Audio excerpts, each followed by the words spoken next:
infrastructure is crumbling this evening as the Nintenbyte Podcast continues its unprecedented rise. In cities across the globe, fans are rioting. The Pentagon has issued a statement describing the Nintenbyte Podcast network as a pixel-based prophecy. Some say the rise was foretold, others say it's just a really good podcast. We're talking twisted nipples, milk, and a sock puppet who doesn't talk. It's dangerous to go alone. Watch this. Welcome to the Nintenbyte Podcast, bitch. That's right, ladies and gentlemen, you're watching the greatest Nintendo podcast ever! Yeah! Is that a Joy-Con in your pants, or are you just happy to see us?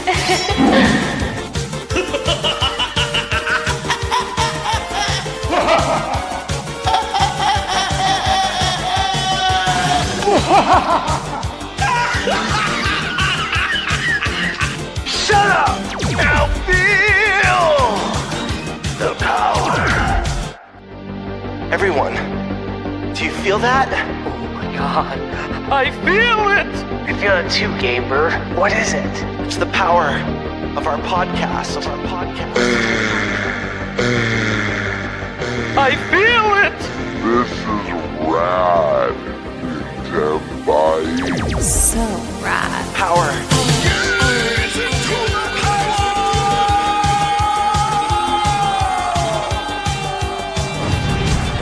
Now bask in their glory. I'm Nintendo Brian. Oh, baby.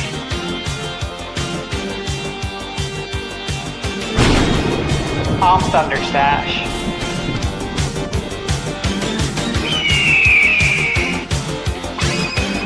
I'm Gamebird Classic.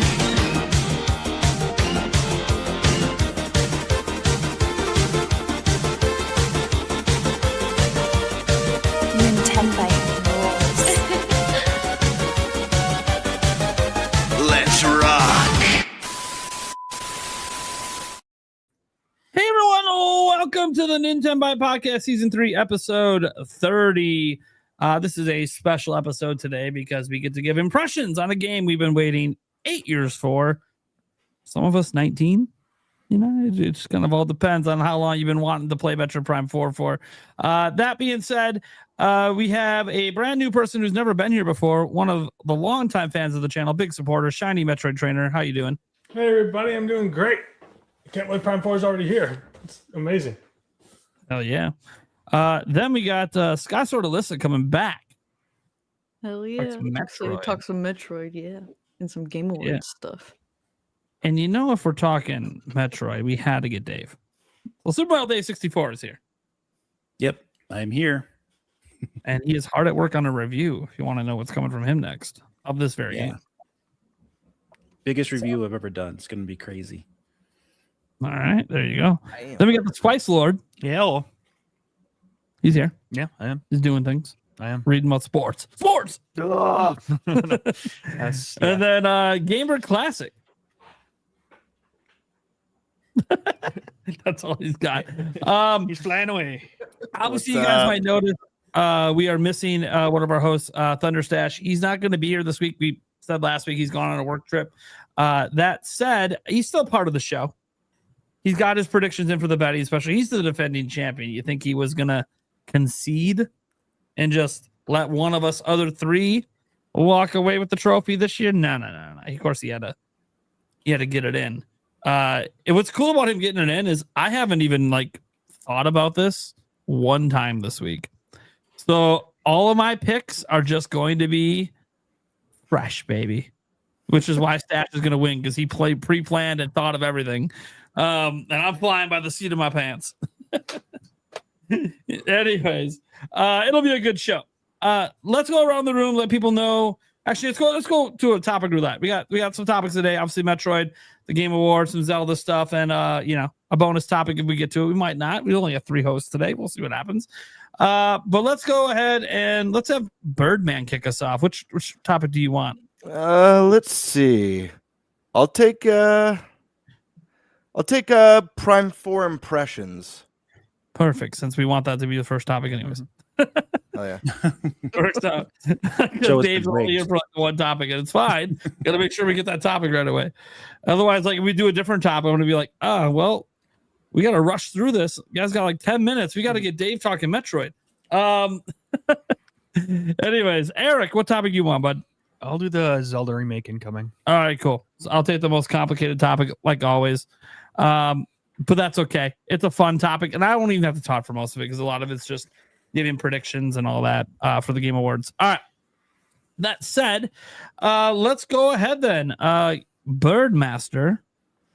What are we doing? So we're going to be talking about Metroid Prime 4, guys. This is the long anticipated, nearly 2 decades in the making. So we've all had a chance to go hands on. Let's share some impressions. First off, has anyone finished the game? I'm assuming you, Dave. You're working on a review. Alyssa, you've finished. Yeah. Awesome. I have not. All right. Well, midway let's. through the ice belt. What's that? I'm midway through the ice belt. I'm like midway through that. Gotcha. Been taking my Okay, so sweet you're time with the making game. some good prog through the game.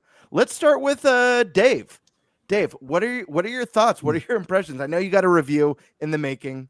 It's going to be your biggest one ever. But what can you share with us tonight about how you're feeling with this game? Yeah, I'll try to give some different nuance that's not in my review, at least. I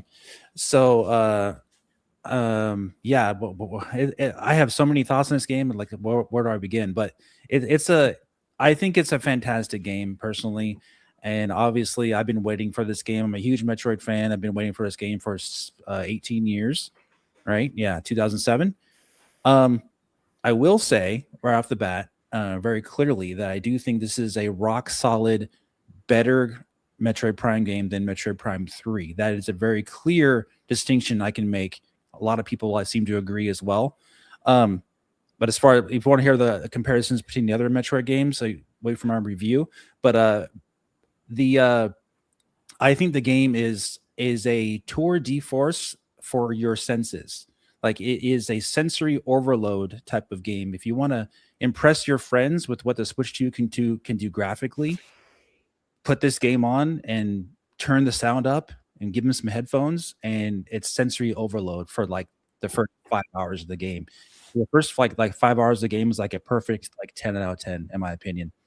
The divide, of course, comes when you are placed into Soul Valley with Viola, right? And I want to be straight up with you guys. I personally didn't really have much of an issue with Viola, and I didn't really have much of an issue with Soul Valley.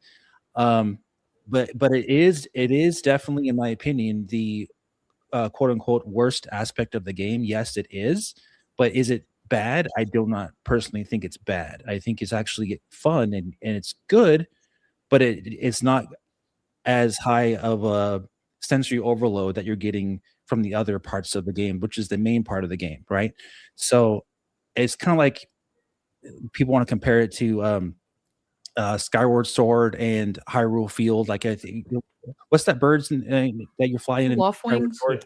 Yeah. Loftwing. Want to kind of compare it to that. Some people didn't really have fun doing that, going to different points in Skyward Sword.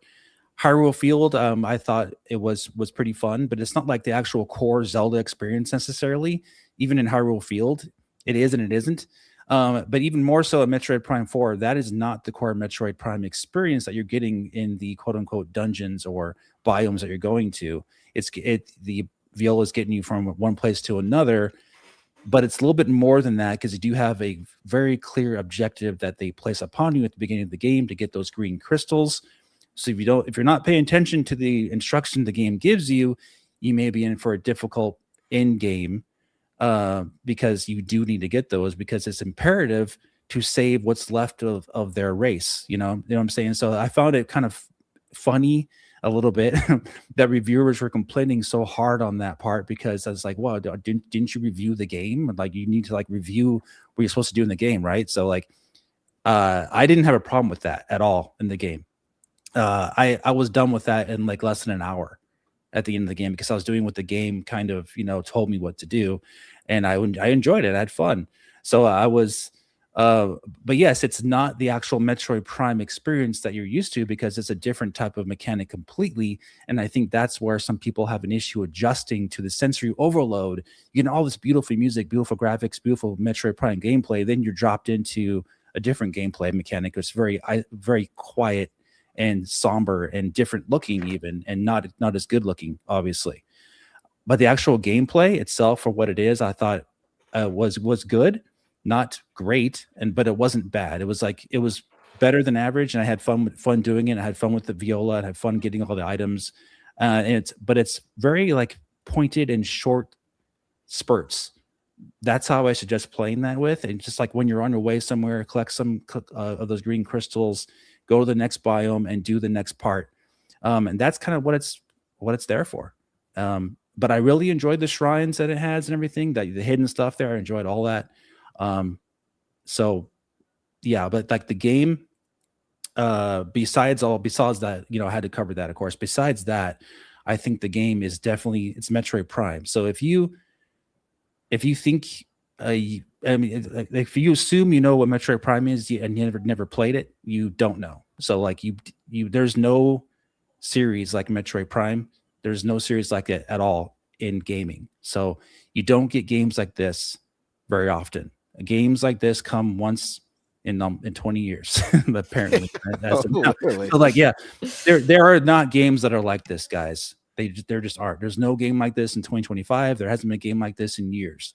So yeah, if you're interested in what this game offers, go ahead and pick it up, and I think you'll have a really great time. Don't listen to what the haters and people say that it's overly negative about a certain aspect of the game that is very small in the grand scheme of things. In the actual game itself, the game itself is fantastic Metroid Prime gameplay. And also a real quick note on Miles McKenzie.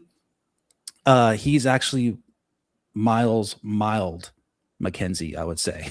he's not really a factor. I think it's more of a case where these characters are being introduced to Samus, and she's viewed as a galactic superhero to some of these guys. And not all of the Federation officers have the same reaction as him. They're not all excited to see her outwardly. He's one of them. There's like one other that's really excited to see Samus. But there's other Federation guys who are just like, yeah, business as usual. So like, it's not like across the board where that's like that for all the NPCs. And the characters actually evolve in the story, and they're not just acting the same the entire time. So that's my quick opinion on the game. I think it's fantastic, and I think it's a must play. Hell yeah. Awesome, man. Sure. Let's head on over to Shiny Metroid Trainer. Yeah, I got a lot of notes on this. Yeah, unload. Yeah, so let's see. I can start with some of the cons I noticed that I think I'm not sure. This is up to the point I played at least. Is that you can't shoot your beam as fast as in Prime 1 through 3, as far as I can tell, where like in Prime 1, I could take the A button and just smash it and shoot faster than I can in Prime 4. So that made a difference in combat, at least for me. Not a huge difference, but it's noticeable. Other than that, like that's probably my biggest nitpick out of the game so far, because I think like I was hoping before we saw like the box and stuff from like leaks, I guess, but like where it said like, oh, the game's single player. I was hoping for like a side multiplayer mode before then. Like maybe they'll have it, because I love the original just local co-op, or not co-op, local PvP in Prime 2. I actually really like that. Lacking a lot of content, however, but I liked it. And I was hoping they would maybe do a little mode like that, because I actually enjoyed that with a lot of friends back in the day. And that was so much fun. I really enjoyed that. But not like knocking off any points that it doesn't have it. That would have been a nice bonus. And then like I think the music is fantastic for what I've played. It's great. I'm really enjoying it. Very immersive. You can hear all the like birds and like different like creatures in the background. It's very immersive. And the detail, I put my graphics is 10 out of 10 for Nintendo stuff, and even just in broad, it's really nice.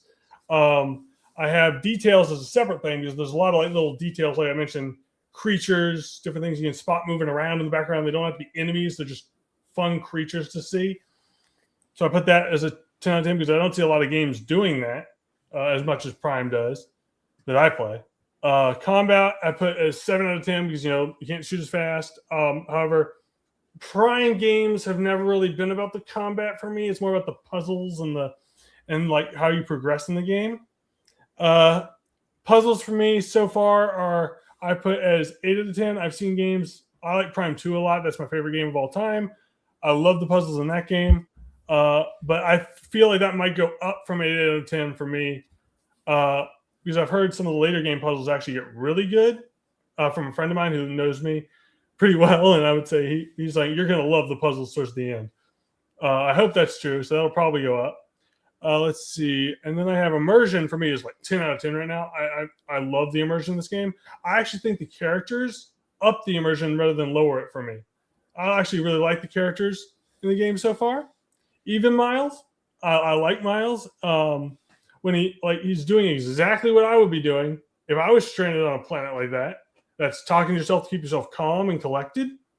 It's when Samus shows up, he's like so excited to see her, and I would be too. I mean, that's the one that'll save your life. Or, well, unless you have really bad luck, like most people that team up with her. But which I hope they don't die because I'm really liking the characters so far. The 2 I've met, but like on Vuros. I hope they don't die because I really like the characters this time around. Let's see. I have I put the voice acting at some point I've seen better, and there definitely is better voice acting in other games. However, I don't think this is terrible or anything. I think it's believable. I think they're pretty good. I just don't think they're top tier voice acting so far. I do like it though quite a bit. Let's see. And then I have a lot of I like the difficulty of this game a lot. So it's been great difficulty wise. I think it's right at the balance of where you can die, and you probably will, but it's not overly difficult like Dark Souls or something. But because when it gets to that difficulty level, it's I'm burning out my patience. This does not have that kind of difficulty for me. But then again, I'm pretty experienced with the Prime games. I can get through some stuff. I've died only to the teleporting Cybot so far, and that one gave me a little trouble until I learned how to beat it in a way. And that's that fight was pretty hard. Yeah, that was a challenge. I did learn a way to kind of cheese it with the control beam, where you can just keep knocking it down. Yeah, and that was great. And that's what I've been telling Tabby as she plays. So I'm watching her. So yeah, shout out to Tabby Cat Games. I've been doing a podcast with it. And I'll mention that at the end. But let's see, what other notes do I have here? I have that I think people think, oh, for me, the Prime games, I'll get this out of the way real quick, are more about immersion than isolation for me, than the 2D games, which are more about more isolation feeling. And I've kind of accepted that to a point where I can enjoy this game now more because I think it's more about immersion than isolation. That's how the Prime games, well, at least definitely the last 2, this one and Prime 3 have been for me. And Prime 2 kind of leans starting to go that way. After I finish Prime 2, I feel that way more about it. And then Prime 1, that's pretty isolation, but pretty much isolation. But after that, it kind of starts leaning and then gets really into the immersion stuff. And Prime 1 still has a lot of immersion, but I love Prime 2 so much. That's probably my favorite balance of it, of the 2. And I'm really liking this game. This game ties Prime 1 for me pretty much so far. I don't know if the later part's going to change that, because Prime 2 is my favorite, then Prime 1, then Prime 3. And I think this one ties Prime 1 for me so far. But yeah, if you're looking for a really isolation gameplay, I would probably play Prime 4 just to see for yourself. But if you really are a hardcore isolation, you have to have it all the time, play the 2D games. Yeah, and that's a brief. I don't want to go through all everything I've written because it's long, but well, I want to let other people talk, so we'll go on, and I can maybe tune in a little bit when other people mention some stuff. But like, yeah, I love the puzzles so far, but I want to get to Skysword, see what she thinks. Yeah, So, Alyssa, what are your thoughts? I'll start with the Miles thing. He didn't bother me like too much. Like, I thought he was pretty funny. Like I was out there like laughing at him, and he's just like, not stuck with Phil. Win. I'm like, that's pretty relatable. But Yeah. I felt like they were a little too heavy with the hints, in Oh, my really? opinion, personally. I feel like he kind of chimed in a little bit too much when I was like, let me just explore and like do my thing. But I could see the appeal to that for other people. Yeah. I found there were definitely parts that were challenging, like you mentioned, like the Cybot. Like I died at that. That was like the first time I died too, was during that fight. But the difficulty, in terms of Metroid, I've only played the first Prime game, Other M, Samus Returns, and then a little bit of Dread. I haven't finished Dread. Great game. So I can't like speak for the other Prime games, but I feel like Prime 1 was a lot more difficult than this one is. I'm currently playing through hard mode, so hard mode probably will be much more of a challenge. So in terms of difficulty, I feel like this was a little bit easier than that one, which I feel like could be really nice for new players to get into the series since it's not so like frustrating. Like I don't know if this is like super spoilery, but if you like fall in the lava, you don't just like say, "Oh, well, you're screwed. You got to go back to your save station." The game like boots you up. So it's kind of like more forgiving. And I know some of the other games have been more like Samus Returns. I remember being like booted out beside like the boss room if you died. So that makes it like a little more like accepting, I guess, for other people. Like it's just not as frustrating. Some people would be like, I can't do this. Like I'm not playing this anymore. Like rage quit. It's more accessible. Yeah, exactly. Like yeah. yeah. And then in hard mode, it does add like a few like layers to make it more challenging. Like your ammo doesn't replenish at the save stations, so it adds that to it. There's still like, even though like it was easier, there were still moments where I was like, oh shit, like there's just like things all over the screen, and I felt so overwhelmed, or like all of a sudden they just like pop in your face, and I'm like out in the living room going like, ah! Like constantly, and I'm like, I said to my partner, I'm like, I promise I'm not doing this intentionally. This is just how I react to this game. Wait, did you say you're playing hard mode? I did start hard mode. I'm in Volt Forge right now. I haven't gotten Viola yet, but I'm it's a lot more challenging for sure. Okay. I really have been like trying to use the mouse control, like mouse mode, and at times it's okay for me, but I've kind of like struggling with it. I ended up playing it with the Pro controller more on my first playthrough. This time I'm trying to use just Joy-Cons and do at least like the pointer and play through that way. I just wish that like you could use the pointer and the stick to like turn your direction, because I like it for the combat, but if I'm just looking around, I'm like, I don't want to waggle this. But it's just like a little minor thing. That's something the Wii U could do. Yeah, That's true. That is a fair point. I did try out in my hard mode one. I decided to switch it to the 120 because I was playing in 4K 60, since I'm used to most Nintendo games being like 30 to 60 anyway. So I was like, I'll play beautiful first. But I don't know if it's just the type of TV I have or what, but it doesn't look that much different from like the 4K to like the 10. Like it still looks beautiful, but I do notice it is a lot snappier. I am hoping though that what they used in this one for the next one, which I'm hoping we get a new one. Oh man. They kind of use like what they did in this one to expand more, because I feel like I agree with Soul Valley being like not the main showcase of the game, and how it is kind of like that Hyrule field. I didn't really have too much of a problem with it. I just kind of wish there were a little bit more of those shrine things. Like if they added more shot ammo, like if they had those like in there, like boost that, or maybe add another tier to the energy tanks, like maybe have like a 3-piece thing, like not like 4 pieces like a heart container, but maybe like 3. You find 3 and then you form 1. I just wish there were like a little bit more of those puzzles, but otherwise I didn't really have much of a problem with Soul Valley. I thought it was fun riding around on Viola. I thought it was sick when they gave Samus a motorcycle. Like, it was awesome. Yeah. Overall, though, I really like the game, and I think what they did for it will help get new people into the series, or at least I hope. I feel like it's much more laid back and forgiving than the first one was.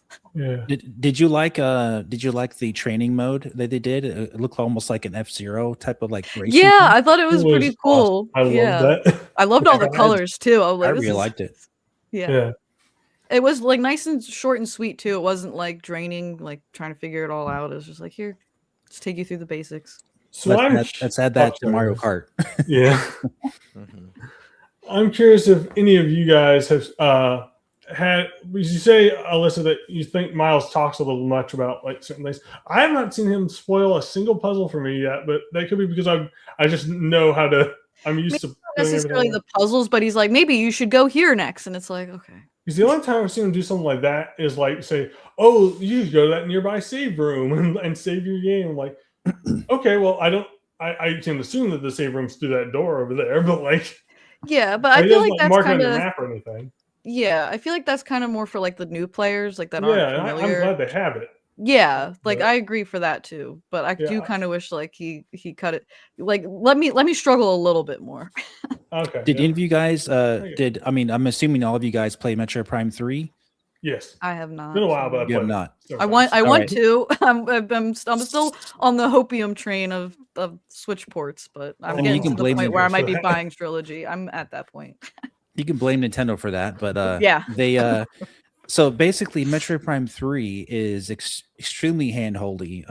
Okay. From basic, I mean, not extremely, like that's too harsh of a word, but basically like your gunship has this AI on it, and you have your gunship, and the gunship talks to you and tells you pretty much where you need to go. If after about 15 minutes, like, oh, by the way, Samus, you've noticed a disturbance in planet Brio, and you should go check that out. And your gunship's telling you that, so it's the same. Think of Miles McKenzie as the same basic thing, but it seems more exaggerated, I think, because of where gaming is today, and people complain so much, and then they're telling this guy to just shut up, don't talk to me. But like your AI was talking to you throughout the entire game in Metroid Prime 3, telling you to go and actually putting the marker on the map of where you need to go automatically. Yeah, in I Metroid feel Prime like 3. I feel like obviously at the time when I was seeing a lot of the really, really negative content that was popping up about this game before I got to go hands-on with it, at least, I did get the sense that a lot of the overblown negativity was coming from people who hadn't actually played the trilogy before, because a lot of the complaints, like you just mentioned, your ship gives you hints. Like there was a handful of complaints. I'm like, that. I mean, that sounds like Metroid, maybe not Metroid Prime 1, but I'm like, that sounds how I last remember Metroid Prime being. You know? So it's even, I think it's important actually that they have that option.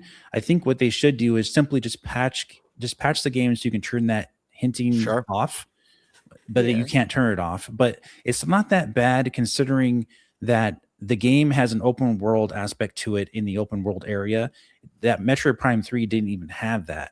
So I would say the quote unquote hints were worse in Metroid Prime 3 because you only had like 3 places to warp to from your ship.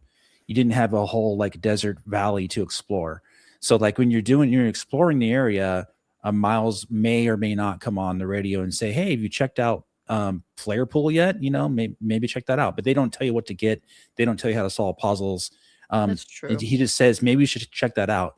Metroid Prime 3, your AI computer would tell you to go to planet Brio and then actually point to where on the map you need to go to check out the area. It won't tell you what the item is, but it'll tell you like it's in this vicinity. You should go check that out. So I'm just saying that if anybody played Metroid Prime 3, they would know that this is actually not a new thing for Metroid Prime. Yeah, sure. All right, Eric, have you had a chance to play Prime 4? No. Okay. I have not. Any thoughts based on I know we've talked about this before. Any thoughts based on the trailers that you want to add? I don't know if you saw the launch trailer or anything you want to add? It looks interesting. I just don't have the time right now. And I play it backlogged. It's so hard on my I feel games ya. that I want to play right now. No worries.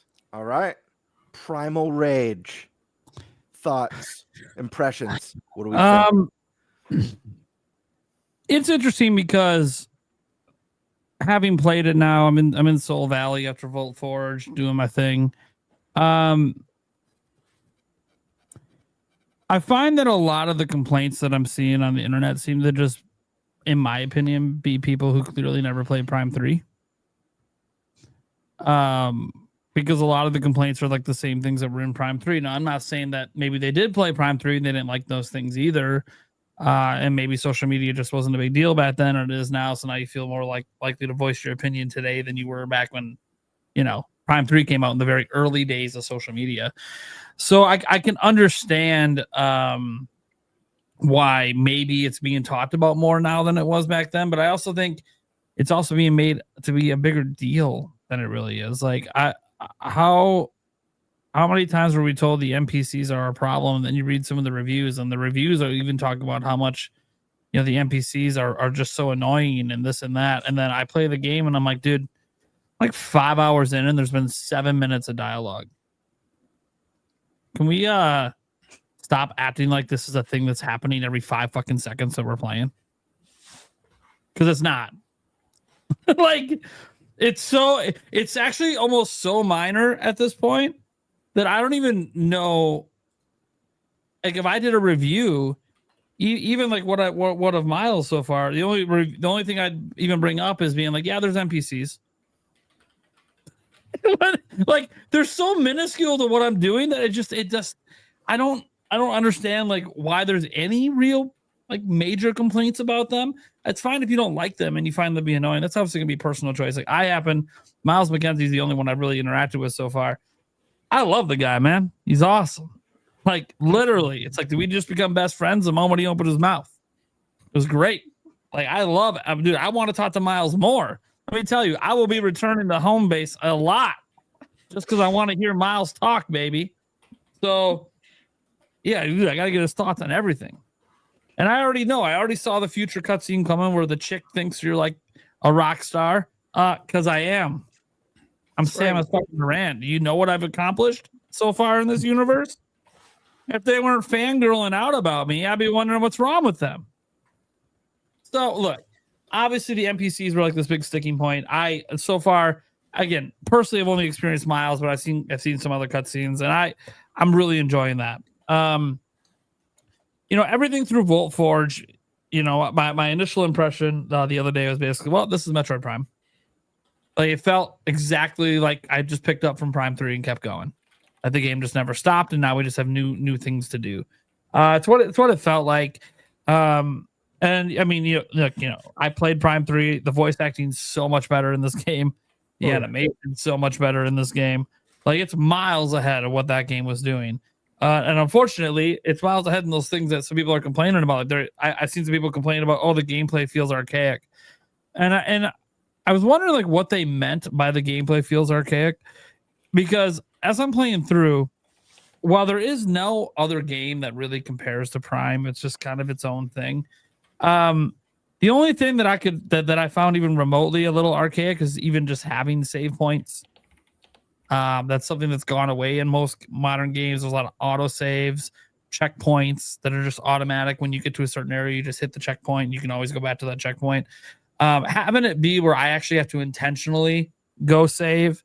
Again, I grew up with video games the way it used to be. Heck, we used to not have saves at all. You used to just unlock a code you had to write down on a piece of paper, and you would write that code to get back to that spot back in the NES days and Atari days. So, like, I get it, and I'm not really like docking too many points for it, but that's like the one thing that just didn't feel very modern. That felt very, okay, you're trying to make this thing accessible, but then also, hey, I have to remember to save. I can't just set the controller down and walk away. I know you can put it in suspend state and all that. I'm saying, guys, modern gaming has all these conveniences, but battery dies. Then what? Then you lost your progress. So yeah, that's something that I would say maybe feels a little archaic, but like that's like it. Even like when people talk about the gameplay, I'm like, what? It feels like standard FPS gameplay with a lock on. I'm confused. What's not modern about that? Oh, I'm sorry. Most games, because they're all multiplayer based, don't let you do automatic lock-ons to your enemy because it takes less skill. Okay. Sorry that they made a single player game. And it's optional. You can just never hit that button for the most part. So I have something to say about that. And it's the reason I feel like story-wise, the reason they have lock-on isn't just for like oh, you can lock on and follow the enemy. I think it tells how much of a badass Samus is. She doesn't need to aim. She can just hit you. I mean, she survived 2 planets blowing up. She's a bounty hunter. She's got technology. Great. Yeah. It adds to the story. I can hit anything. No, obviously I'm a big Zelda guy. We've had lock on forever in Zelda. Yeah. So obviously it kind of fits in with something I already enjoy. So I know some people might knock it for it. I actually think, hey, in a single player game, I'm cool with this. If this is multiplayer, yeah, it's a little bullshit, but it's not multiplayer. It's single player and it's optional. It doesn't even need to be used. So no one's making you lock on, but for those that want it, it's there. So I like that actually. I feel like it opens up the game to more people because bottom line is there are just people that aren't good at first-person shooters and still might enjoy this game and enjoy the story and enjoy the puzzles and enjoy the world and even just driving Viola around, right? They might actually enjoy that stuff. But just, man, the combat's just, I can't quite hit the enemies because I'm not good at this first-person combat. Well, okay, they got a lock on.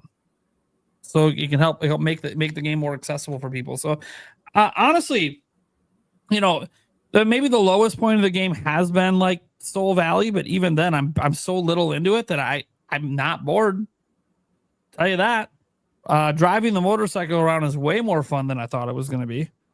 Because I thought, I'm like, I know what motorcycles and Nintendo's, right? They added the Master Cycle, the Breath of the Wild. So I've been driving motorcycles in Zelda games forever. So it's going to be like that. No, it doesn't even control the same. Controls different, feels different. The desert feels very much like a desert. It's interesting because it's empty, right? That's the biggest thing is it's really empty. And so there's been complaints about there not being much to do. But yeah, you go get the crystals, obviously. Find I don't know, do they call them shrines? I haven't found one yet. But yeah, they're called shrines. Shrines and all of that. It's fine. I just, I think what happens is it's like a culture shock because you basically come off what is essentially 2 straight dungeons back to back. That's how the game kind of starts out. You have a little tutorial area, and then boom, you're in the forest area. Boom, you're into Vault Forge. It's like you're doing 2 back-to-back dungeons, back-to-back boss fight situations, and then all of a sudden, no, the reins are lifted, and you can kind of go where you want within a certain degree. I've heard it's maybe not as open as the game suggests it is, but I wouldn't know yet. I haven't tested that. But it's a culture shock to that because you come off of all that gameplay, and then you get out to there, and it's just like whoa. And the funny thing is, a lot of other games get praised for that moment when the game just lets you go. For some reason, this game's getting knocked for that moment. Now, maybe it's just the setting. Maybe it's just because a desert is not an exciting setting.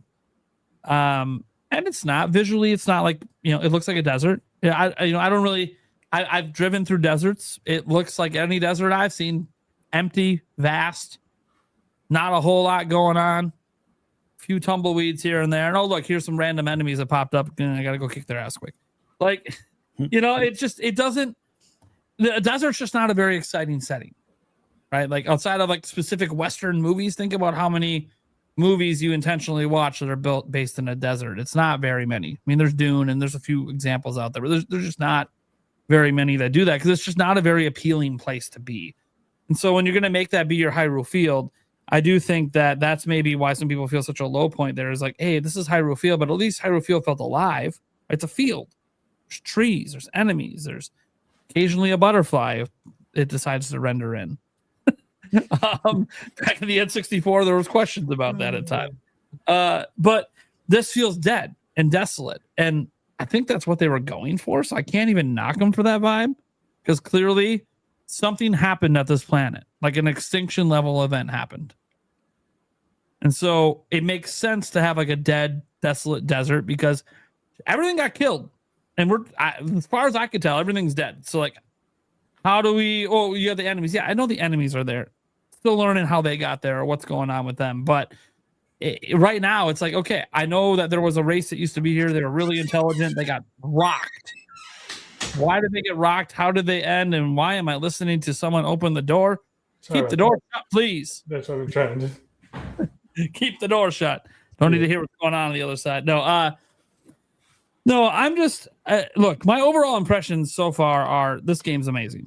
This should be like a 92-ish right now if I was to give a grade. This is just so far. It could go down. I can tell you right now, so far in Soul Valley, I'm debating. I'm not going to point off for it, but I got to wait and see. Obviously, I heard about a big quest that annoyed a lot of people right before the end. I also heard some people talk about how I don't know why people were bitching about it by the time they got to that quest. I think I know what happened. I don't want to spoil too much for you guys because the fact I even know about this sucks because I would have discovered this on my own. But I would say that the people bitching about it, and there were a lot of reviews bitching about it because they played it like a review instead of playing it like a game. So they rushed through everything, and then they got to that point, and they realized all these things they've been ignoring to rush through. Oh, shit. Probably shouldn't have been doing that when the game told me it was important to collect a certain thing. So then I think if people just naturally play the game and they're not trying to rush through it for a review, I don't think by the time you get to that quest, it's going to feel as big of a deal. That is the review culture at these corporate websites. They need to beat the game as soon as possible so they can give their review, and they have a limited amount of time.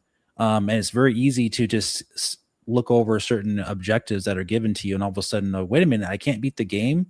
Oh, that's right, I got to do this thing that I guess they told me about, I didn't see it. Yeah, and then they're angry because they can't beat the game, and then they knock points down. And if you collected that thing the whole time, like it told you to, because I very clearly remember the game telling me to collect these things, if nothing else, just for upgrades. I'm like, okay, well then, yeah, if I come across it, why wouldn't I smash it quick and just move on? Like this is pretty easy. So I don't, but they weren't thinking about that. They were trying to slam their way through the game. Then they got to a point where that stuff's required, and they're like, oh, I think most people playing the game will have close to what you need by the time you get to that point, in my personal opinion.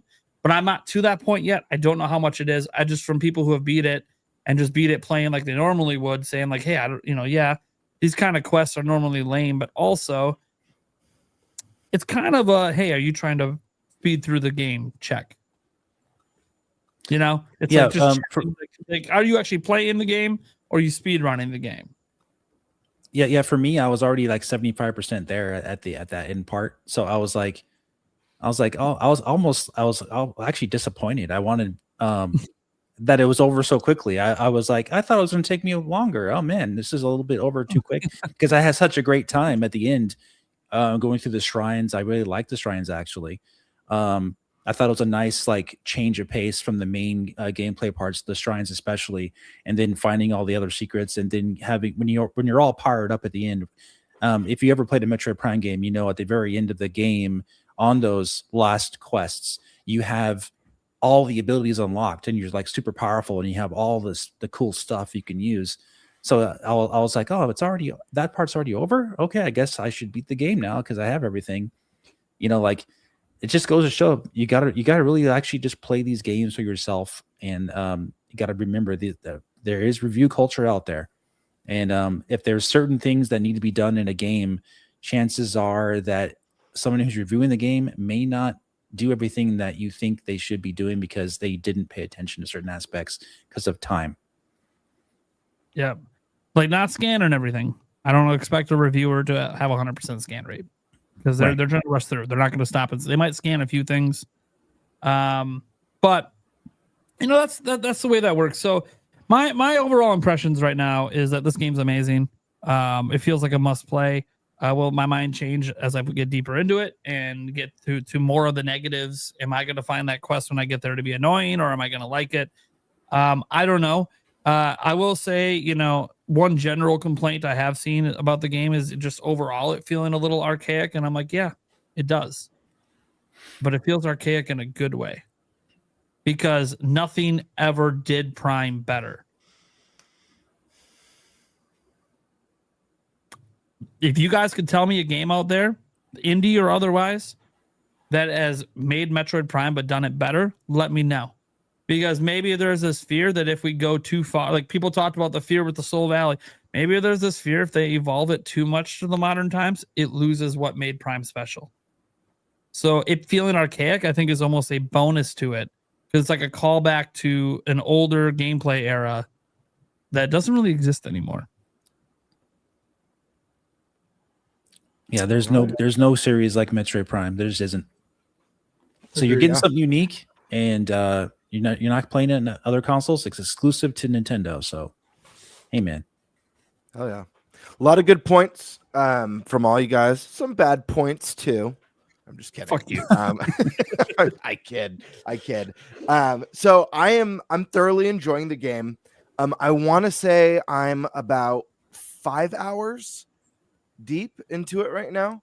Just tell me where you're at as far as the dungeons are concerned. Then I'll know exactly where you're at. So I got the fire shot and did some more exploring in the first zone to grab some of the stuff that I couldn't get on my first run through, and now I'm on my way to the ice belt currently. Ooh, man! So I'm jealous. I want to re-experience that for the first time again. Yeah, my God, man, so good. So good. So I was hoping to be farther by the time of the podcast. You guys know how it is. Life's busy, working my buns off. But I guess I'll do a pros and cons and kind of elaborate deeper on my thoughts. I made a couple notes.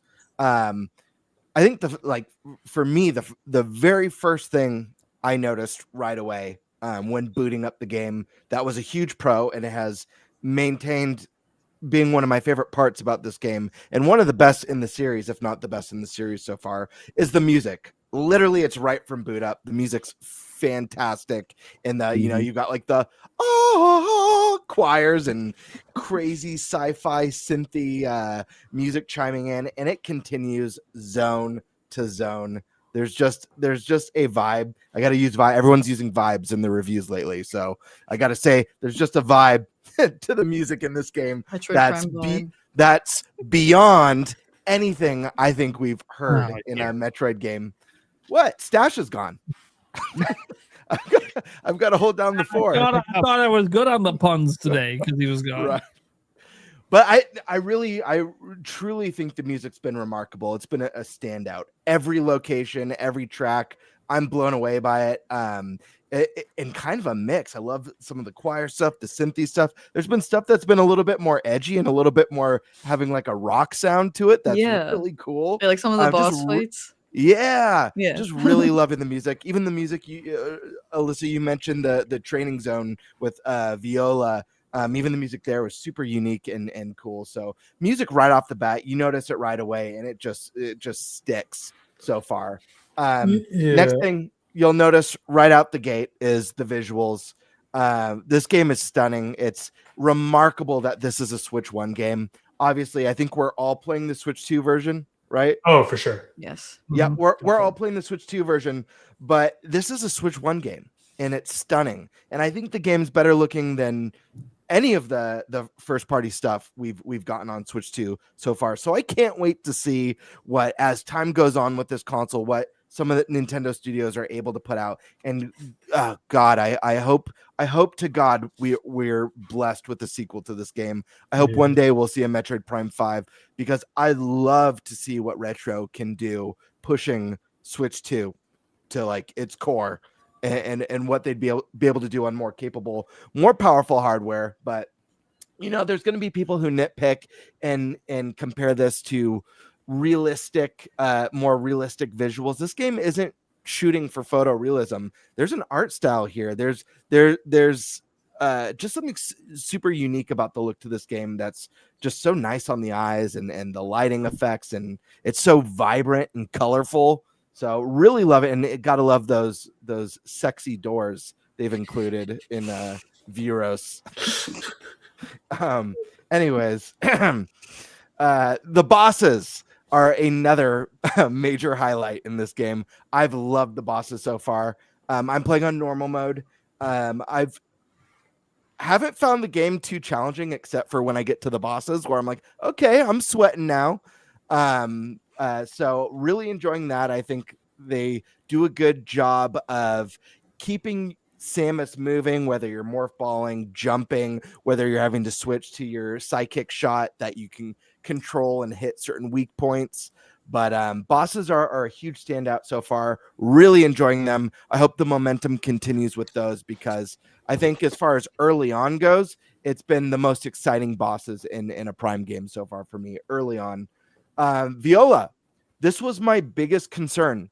I know we talked about this on the podcast right after that Viola trailer dropped. Everyone was super excited. I was very concerned about Viola in this game. And the reason being, as I mentioned before on the show, is that oftentimes I find that when a game adds some sort of a mount or vehicle system where it's not the core mechanic of the game, so many times it controls like ass and it negatively impacts the scores. Think Arkham Knight, people complaining about the Batmobile. Think about Roach in The Witcher 3, or how awful the at least I haven't done the vehicles in Borderlands 4, but the previous entries, they were such a pain. I hated driving the vehicles. Viola, I was very impressed. The bike is fun, controls really well. I don't feel like I'm sliding around. I feel like I have full control of what I'm doing. I love it. I find Viola exhilarating. I wish maybe it was a little bit faster. Sounds great, though. Yeah, go faster, go faster, go faster. Yeah. But Viola's awesome and definitely a huge highlight. I think there's going to be some people who feel like it's not Metroid, but the series does need to evolve. Like, keep in mind, like, this is a game that I'm hoping most people are playing as their first Metroid. And I say I hope most people are playing as their first game, because no one buys Prime games. No one buys Metroid games.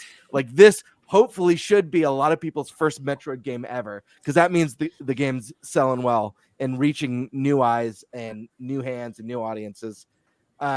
Locations so far are the most beautiful, the most incredible to look at in the series so far, without a doubt. I love everything I've seen and how the drastic changes, going from a beautiful, mysterious jungle with beautiful lighting effects and weird sounds and creatures, to Volt Forge, which is like this crazy, incredible skybox with the clouds and like the thunderheads crashing down, and all the buildings are designed like giant coils, and it's a factory, and you're using Viola to like lock into place and rotate mechanisms to raise platform. It's just really cool world design so far. I'm really loving that, and I can't wait to see where Samus goes next and how the next locations look after that.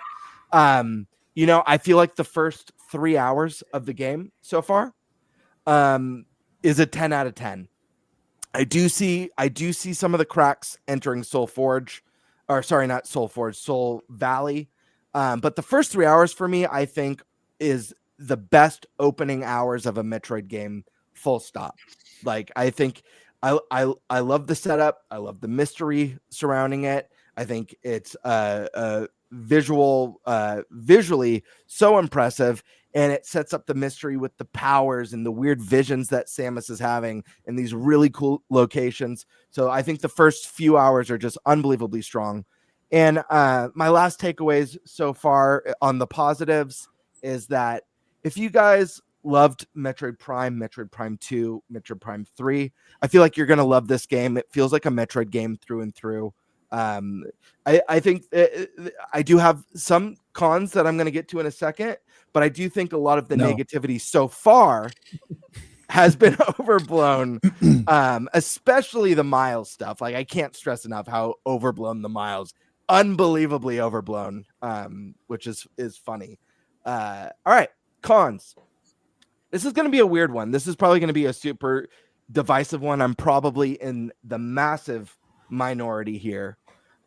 Major con for me in this game is Samus not talking is a major con. I get that. Samus, I feel like Samus should be talking every time, especially because they've added a new cast of characters, because these characters are communicating with her and having these interactions. It is, for me, and I know this is divisive because people they want silent Samus. First off, silent protagonist is never going to be as interesting as a protagonist who talks. That's why Zelda's my favorite series. Link's never going to be my favorite Zelda character ever because he doesn't talk. I love the Wind Waker version of Link because he's the most expressive. He has the most personality. But I mean, I could think of a dozen characters in Zelda that are more interesting than him. So I hope eventually Link talks one day too. Maybe that'll be an innovation we get in the next entry, as divisive as that is. But we've had a whole franchise of Silent Link and Silent Samus. We could use a game or two with some talking, but it's just jarring. It would be nice. Like, it's weird with them like talking to her about stuff, and then it's just like the blank stare from her helmet. Yeah. I'm like, say something, please. Like, even if it was just like a sentence or like, you know, yeah, dude, it like, doesn't. She doesn't have to be a like, yapper. okay, Miles, sounds good. Like something like just like I make her think of seem like a little more human. Yeah, I think of two things come to mind. I don't know if anyone's seen either of these. There's an anime, Afro Samurai, Samuel L. Jackson. Afro Samurai barely talks. He probably has like, in the whole series, he probably has like a minute of dialogue. And then John Wick is another example.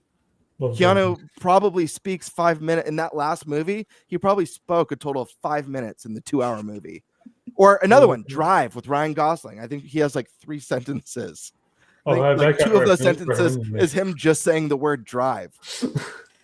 So like, she doesn't have to be a yapper or anything like that. Yeah. But I do think voice acting would have gone a long way just to make it feel, you know, people are going to complain about the writing, but I think her engaging with some of these characters, even if it's short and brief, even if they make her an ass, like a kind of a cold-hearted ass, go for it.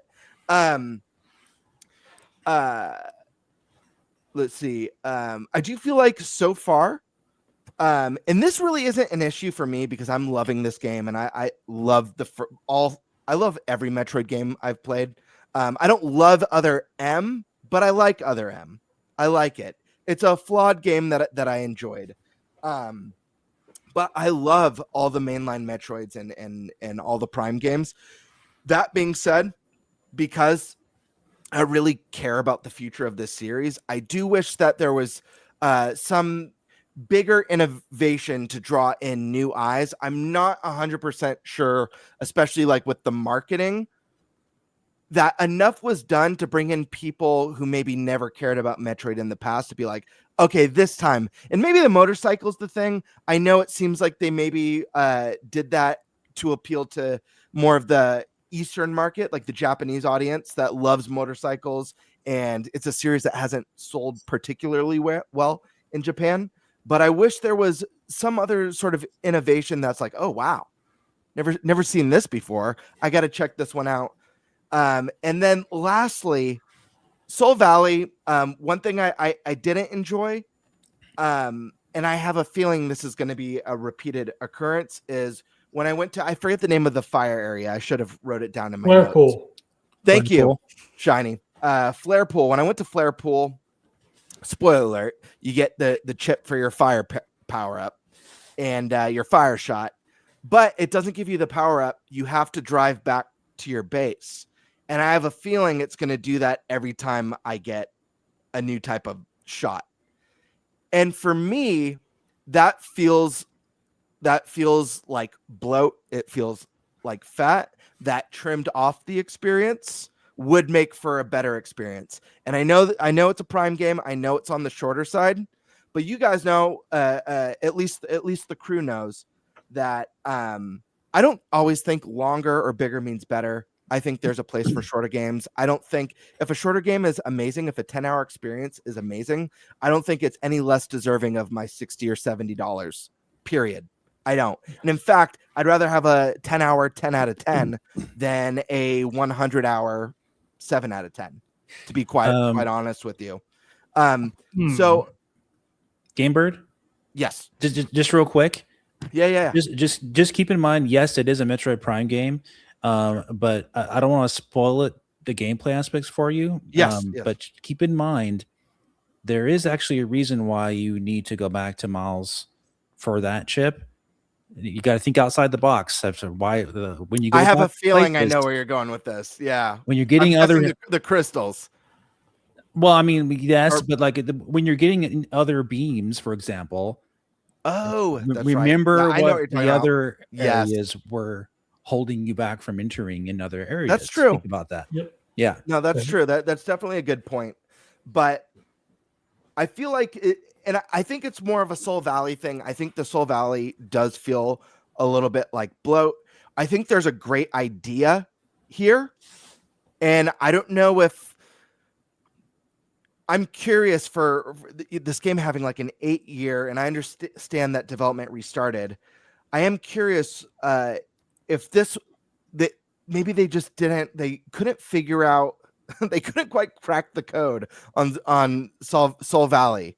Like, I'm wondering if that's it. I feel like it could have been more. It feels half baked. I understand it's the desert, but even if there was more remnants of a lost civilization, there was remnants of a fallen city, throughout the desert, with more than just the shrines, with more puzzles and more upgrades. It feels like something that they didn't, like, they fleshed out Viola and how Viola performs, but they didn't get to finish Soul Valley. Like, that's how it feels to me. But I don't know. I've only got to experience a little bit of it, and I drove around a bit before. I did a little bit of just roaming around the desert, seeing if I could find any shrines before going to Fire Pool. And I don't know. It seems like they just missed the mark with this one. The stuff with Viola in Volt Forge, where you're going down those paths to make it to the next conduit, like the next towers, was awesome. It felt like I felt badass. It felt like cinematic, going down, seeing like the raging storm, and the music. And the music being absent from the desert is just, it was a bad choice. Like, I don't see any other way around it. Like, the music's phenomenal in this game. So like, maybe if the music wasn't that present and not that good, I wouldn't notice it that much. But the music kicks so much ass that the moment it goes silent, it's like, whoa, what happened to the rad soundtrack that I've been listening to these first 3-4 hours? So I don't know. We'll see. I'm very impressed with the game so far. I'm curious to see how my ultimate feeling is.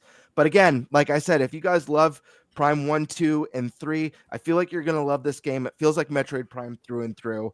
Best visuals in the series, best music in the series. I like the psychic abilities so far. Again, it's the best opening 3 hours in any Metroid game, in my opinion. So I've got a lot of praise. I just feel like the lack of voice acting in the Soul Valley are really what's keeping this game from being a masterpiece.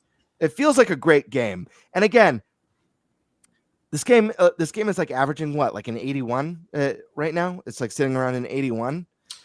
The negativity is overblown. I understand the bar that people have set for this game, especially the expectations after waiting so long. But keep in mind, 80's a great. When was the last time you saw a game that scored within the 80s that got this much hate? It's wild stuff. This is the first Metroid Prime game that has a higher user score than the Metacritic score. All the previous Metroid Prime 1, 2, and 3 all have higher critic scores and lower user scores. The user score is more in line with what they usually score Metroid Prime games. So as far as the users are rating this game, it's pretty much right in line with a Metroid Prime game. About 8.5, 8.6 is or what the user score is on Metacritic. That's the same as Metroid Prime 3, pretty much. Yeah. Metacritic, the actual critic rating is lower, which is what people are like, why is it so low? So I guarantee you, if Metroid Prime 3 as is released and that was the game that released last week, they would probably get like a 70 on Metacritic. Right. Yeah.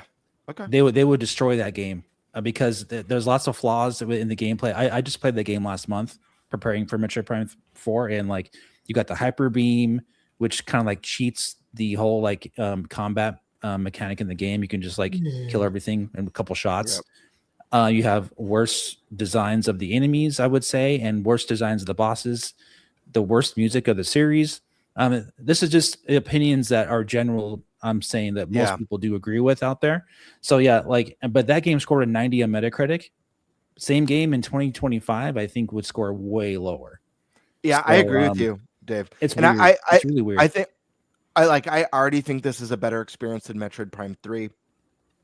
I don't know where I'll land. I'll say if I had to get, like, hypothetically speaking, I'm in no place to give this game a score, but if I had to grade it now, I feel like I got to see it play through. I'm going to say like an 8.8 out of 10 right now is where I'm landing. That's fair. And I would score Prime 3 below that ultimately, having seen that game through. I think this is, I don't know.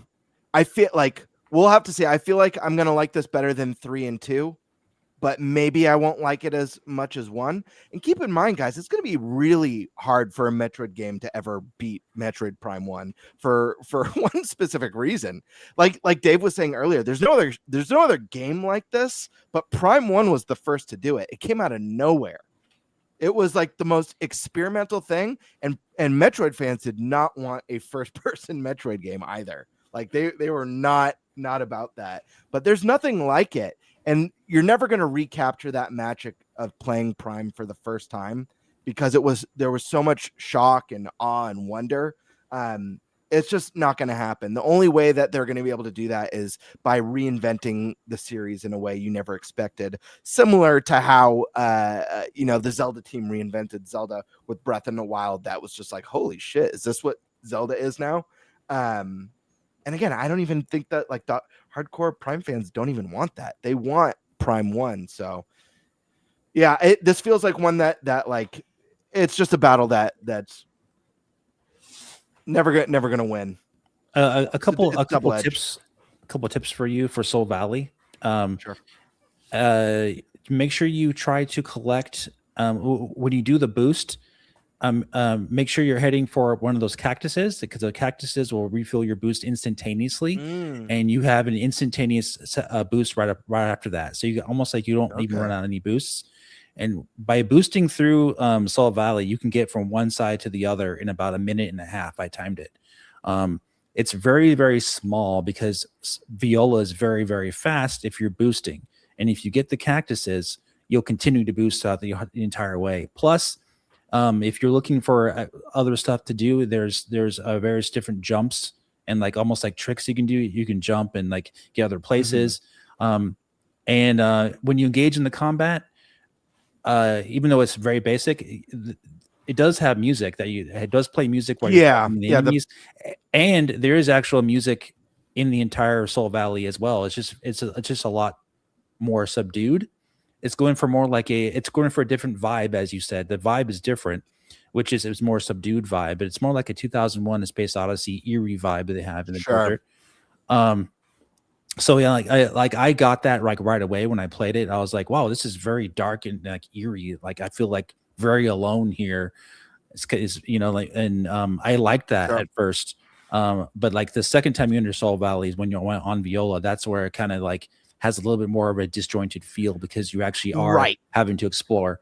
But I got used to it pretty quick, and I started to enjoy the mechanics. I started fighting the other enemies and doing more crystals and everything. But I wasn't spending too much time there in the first place, because I was kind of doing it on my way to the next biome or next thing. So I was like, okay, it is what it is, and here we are back with more peak in the next area.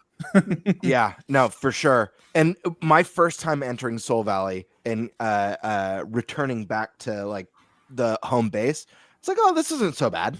It was like a 2-minute motorcycle trip, going off, shooting off some dunes and stuff.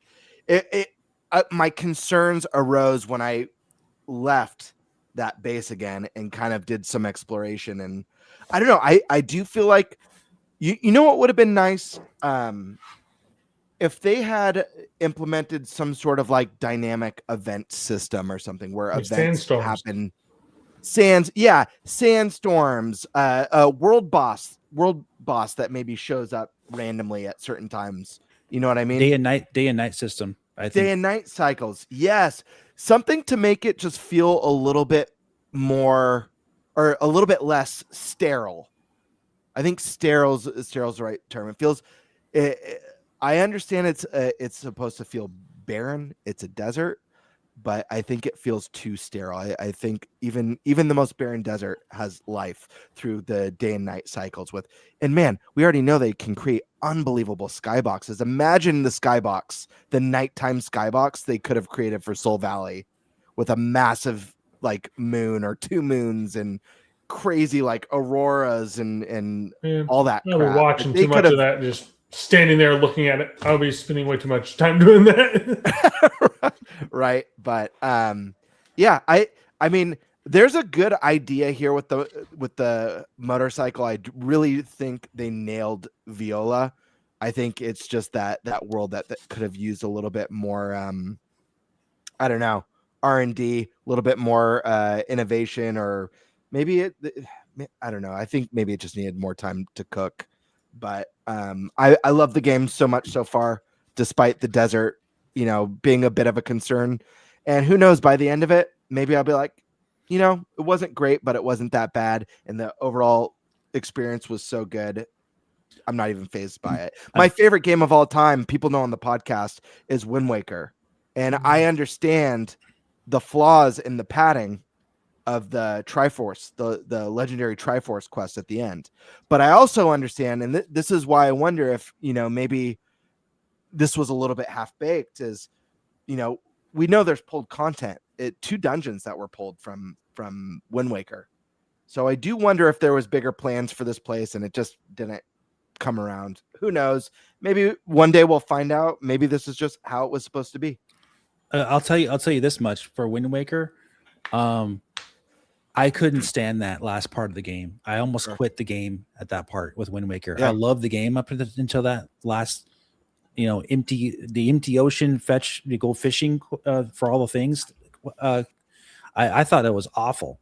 Like by far the worst in-game fetch quest I ever had played in my entire life. Metroid Prime 4. It was breeze. It was like nothing like that for me. Only because I guess because I played it the way the game wanted me to play it. But like by far, Wind Waker, I think that's the worst I've ever experienced in a video game. Besides that, the game's like a 10 out of 10. Besides that last part, but I did game always beat be a the 10 game. out of 10 for me. I did beat the game, of course, but man, that last part was awful for me. And especially, and the reason is because in Wind Waker, the difference is they don't tell you anything about this until the very end. They spring it on you. Right. In Metroid Prime 4, they tell you about this since the beginning of the game. Yeah, that's a big difference. And same thing with Metroid Prime 3. You're searching for these batteries basically, and you find out about them early in the game. That's also your in-game fetch quest. But if you already are collecting these power cells throughout Metroid Prime 3, you won't have a problem finishing that part of the game either. So one thing I will say too, honestly, 100% honest, I actually enjoyed Soul Valley way more than I expected, and a lot more towards the end than I did in the beginning. For whatever reason, I really enjoyed it a lot more at the end. But yes, it was not. It still was factually the worst part of the game. It's not the highlight of the game. It just wasn't. But it wasn't bad, and I still enjoyed it. Type thing. It's a really weird, thing to try to gauge and like rate that part, because I enjoyed it, but it also was still the worst part of the game. It's weird. Can I ask you guys all something? And I know Prime's not here, but I'm curious because, I mean, I talk about my cons with this game, and obviously, I mean, the big one and the obvious one is Soul Valley, and I seems like everyone's in the same boat. Everyone's either concerned about it, or it's their least liked part of the game, or they just straight up hated it. But the first con that I mentioned, I saw Alyssa nodding her head like she agreed. But I wanted to gauge, because I feel like going into this discussion, I felt like I know this is going to be divisive, because I know people just like the thought of Samus speaking is like the biggest like hell no ever. But I really believe it would have made the experience better. Do you guys agree with me there, or do you guys think I'm out of touch with what Metroid should be? 100%. I think I agree with you, but I don't think she needs to speak much. Yeah, but sure. I think a couple, maybe two or three, maybe two, maybe at least one scene where she says something very substantial. That would probably make everyone's heart flutter for a second. Oh my gosh, and it'd make you so happy, like in Metroid Dread. But yeah, I think a couple scenes where she says something substantial, I think would be actually beneficial to this particular game. The fact that she doesn't really is a little disappointing, but I still enjoy the interactions. Right. Yeah, you don't really notice it in a game like Dread or Prime 1, where it's so isolated, but in this one it does really stand out with the cast of characters. And but in Metroid Dread she speaks. Yeah, that's true. So she does actually have something that she says, which is like, wow. Yeah. But yeah, I'm not going to spoil it for you, but there is a couple like interactions in Metroid Prime 4 that are interesting that you'll see that are pretty cool that I like. But even though technically she's not speaking, but you'll see what I mean. Okay, interesting. Anything else, you guys? Well, with this one speaking. Does anybody else feel like Soul Valley gives them Haunted Wasteland vibes from Ocarina of Time? It does me quite a bit with the it's like this howling behind the music, and it just gives me that vibe a lot. You know what it reminds me of? I said this when I streamed it the first time I played it, I think, or maybe it was a tweet I did, but it reminds me of the deserted planets that you have to search with your buggy in Mass Effect 1. Okay. I hated that thing. That was like the worst. I enjoyed that in Mass Effect 1. Yeah, because it was very eerie feeling, and you go and explore these planets to get upgrades and everything like that. They took it out of Mass Effect 2 and 3 because people didn't like it, but I actually liked it in Mass Effect 1. It wasn't like the best. It was still technically the worst, gameplay aspect of the game, but I still actually enjoyed it. This is way better. Viola in Soul Valley is 100 times better than the buggy stuff in Mass Effect 1. And the reason why this goes back to what I mentioned earlier was that my biggest concern with this game was how Viola was going to control, because in a game that's not, vehicles aren't the primary focus. They usually control like ass. And for me, that was the case in Mass Effect. I hated the way the rover controlled. Yeah, what I meant by that actually was more along the lines of the design of Soul Valley being the desolate wasteland, and you do come across these abandoned buildings with vehicles that are destroyed, just like Mass Effect 1. And you're searching these abandoned areas, you're finding these little pickups and things like that. It reminded me of that in that aspect. How you control Viola, no, it's totally different, of course. Okay. It was more like along the lines of what it reminded me of. The setting reminded me of one of those abandoned moons that you go fly to in Mass Effect 1. Right. So, Alyssa, anything to add about voice acting?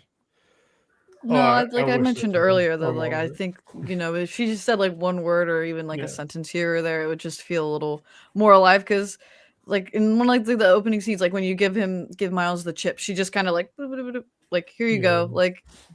I kind of wish she just did a little something. I don't know what though, but said something. That would be funny if she said shut up to Miles. That would be funny. That was her only line. Yeah. Even just a thanks. Yeah. Just a thanks would be great. And then he loses his shit because Samus just said thanks to him.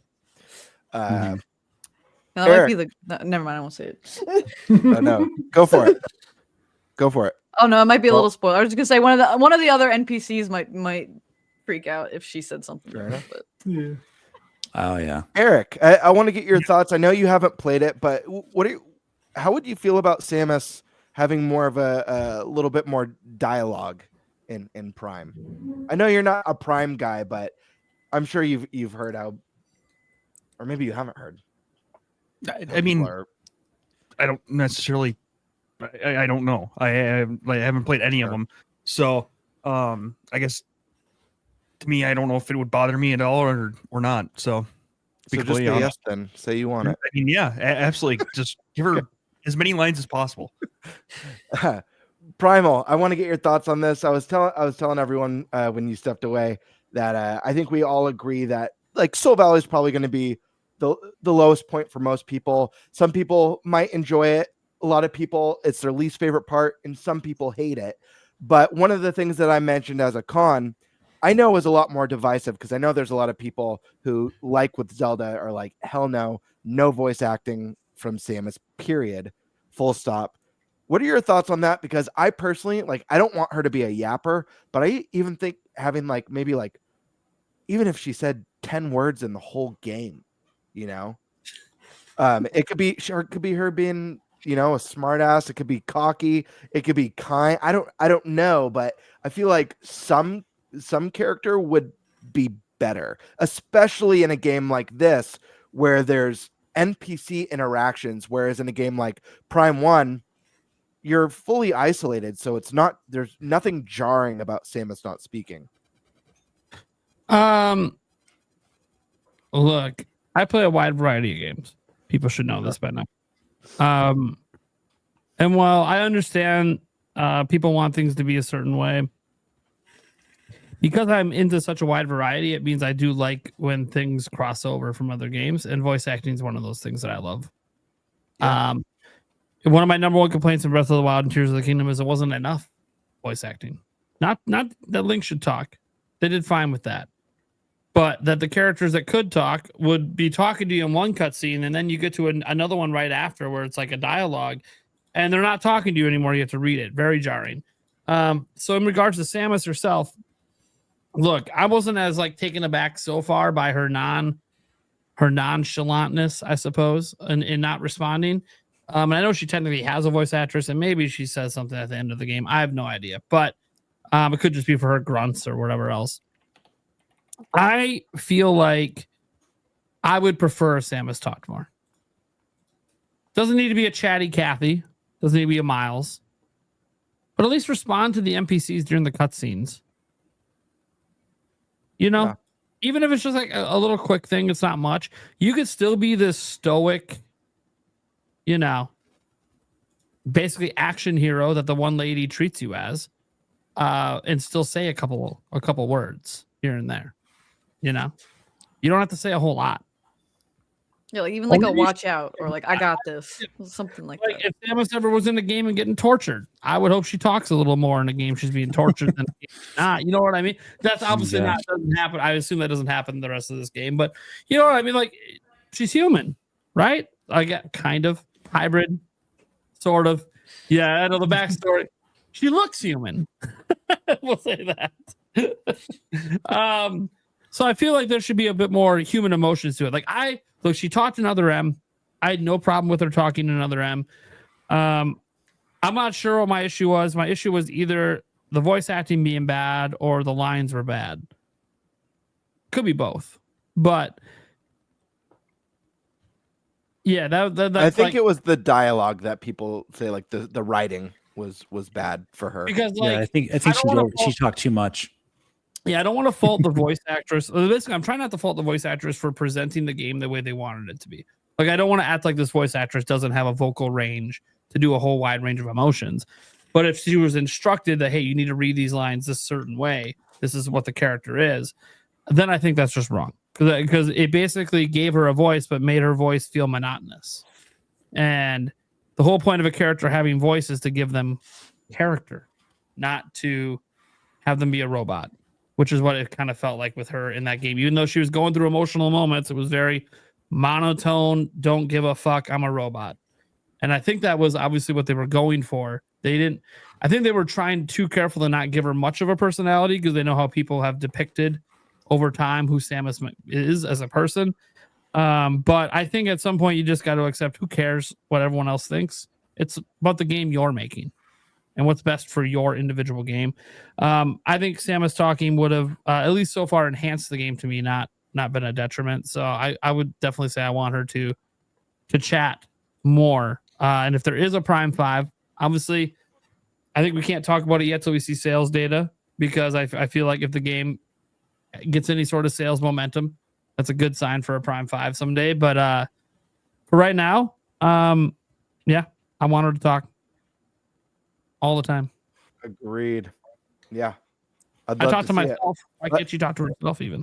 I don't know. Like I said, like silent protagonist is never going to be as interesting as one who talks, even if they only talk a little bit. Like no one's good. Right. Like, yeah, there's going to be someone out there who thinks Dragon Quest Hero is like way cooler than any Final Fantasy, like Cloud or Squall or any Final Fantasy protagonist.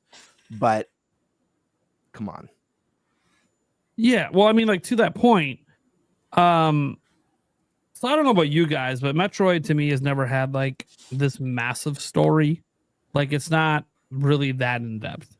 It's fairly surface level. There's some nuances here and there, of course, just like there's in the Kirby story, Splatoon story, etc. There's nuances, but for the most part, the story is, you know, pretty easy to predict on where things are going to go, I guess, to put it that way. It's not a super complex story, even though it deals with some complex things. It deals with them in very simplistic ways, at least so far in Metroid Prime 4 and my experience with 1 through 3. But that's not usually a knock on a game. But it's a trend I've noticed where games that have silent protagonists tend to have weaker stories. Zelda, weaker story. Metroid, weaker story. Versus games that have protagonists that are very active tend to have a much more engaging story, whether you like the voice acting or like the interactions or not. And that's one thing, like, hey, we're getting the Zelda movie. Link's going to talk, right? They wouldn't make a movie where the main character doesn't talk. It doesn't even make sense. So, see. Yeah, like, they might try it. They're taking us back to the olden days. The olden days. That'll be awful. Yeah. Of a complete silence, but it's like implied and it's a comedy skit. You know, no one has. Well, he talked in the cartoon. Excuse me, princess. He did talk in the cartoon, true. And technically, and this was corrected in an interview once, I think, by Miyamoto. He said Link's not a mute; he talks all the time. It's a gameplay choice, which is true, because they do the character is physically taught to Link, and he tells him things like his name and stuff like this. That's how he gets that information. But it's a gameplay gimmick to make us feel like we're the character. Well, in a movie, look, there's no pretending. We're not the person on screen. We're watching a movie. We're not playing the game. So he's going to talk. Just like Samus, I think, would talk in a live action or cartoon as well. I think Samus would talk. Maybe not a lot, but Samus would have some lines. So I'd love to see her talk some more. And I kind of feel like I've just noticed this trend where games that tend to have a lot of dialogue tend to also just have a more, I don't want to say a better story because that's too subjective, but a more in-depth, more in-depth story, more going on. Well, more substance. Yeah. I await the day we get Link fully voice acted. Did I freeze? No, you did not. I don't know if I'm waiting for that day. I would go with the movie. I don't care if he talks in the movie. I honestly don't care if he talks in the games either, to be honest. I would say what's interesting about Breath of the Wild Tears of the Kingdom is, you know, they kept that whole thing going where we're Link. So, like, we're the ones telling the characters the questions they're answering or asking. But I want to say, I don't know about you guys. Somehow in Breath of the Wild Tears of the Kingdom, I felt more disconnected from that Link in terms of it is me than any prior Zelda game. It felt like he very clearly had his own thoughts and his own personality, which, by the way, is not a bad thing. But it's more so if it's already starting to feel that way, and these are some of my favorite Zelda games ever, maybe it's time to pull back on the trope a bit. Start to let him develop a bit of a personality in this next game. That could be a huge... Wind Waker, he was super emotive personality. Yeah, super emotive. Love to see it. But yeah, I really hope they bring voice acting to that series. I just would love to see it again. I think it would be so cool to finally get a game, especially, you know, Zelda's been a bit story light. I fully expect Nintendo to try and I know we're going to be talking about some Zelda in a moment, but I fully expect Nintendo to try and innovate the series again and not kind of take another stab at the Breath of the Wild Tears of the Kingdom thing. I think if they do, they're going to see diminishing returns with that. I think, you know, part of the success is reinventing through art style and themes and story and new types of gameplay. But we've been story light the last couple games. Maybe one of the things that they do differently this time around is they go super story dense, you know? Maybe they make a more story heavy game. I would love to see it.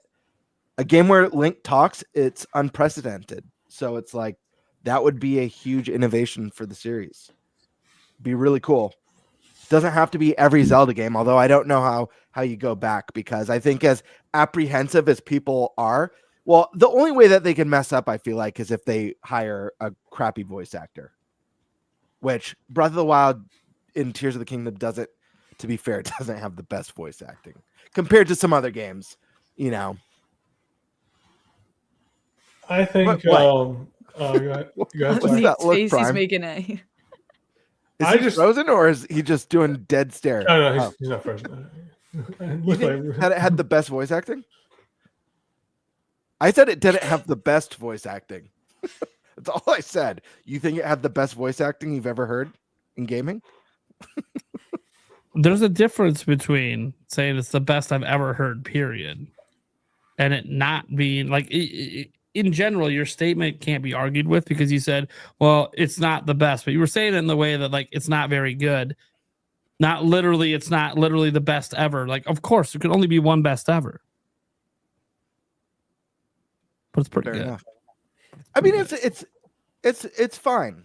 Like, you know, no one in that game was ever going to get nominated for best performance at the Game Awards. Well, you know? that's more writing related. Than... I know. I know writing is a big part of it, but ultimately my point is getting more story, getting a talkative Link would be epic, would be badass. And I think Like, as apprehensive as people are with it, I think if we actually finally got it, I think people will be like, actually, that was pretty awesome. Yeah, you know he's going to be super talkative if they ever hire Troy Baker to do it. Be like, okay, so he's talking a lot then, because you're going for a top guy.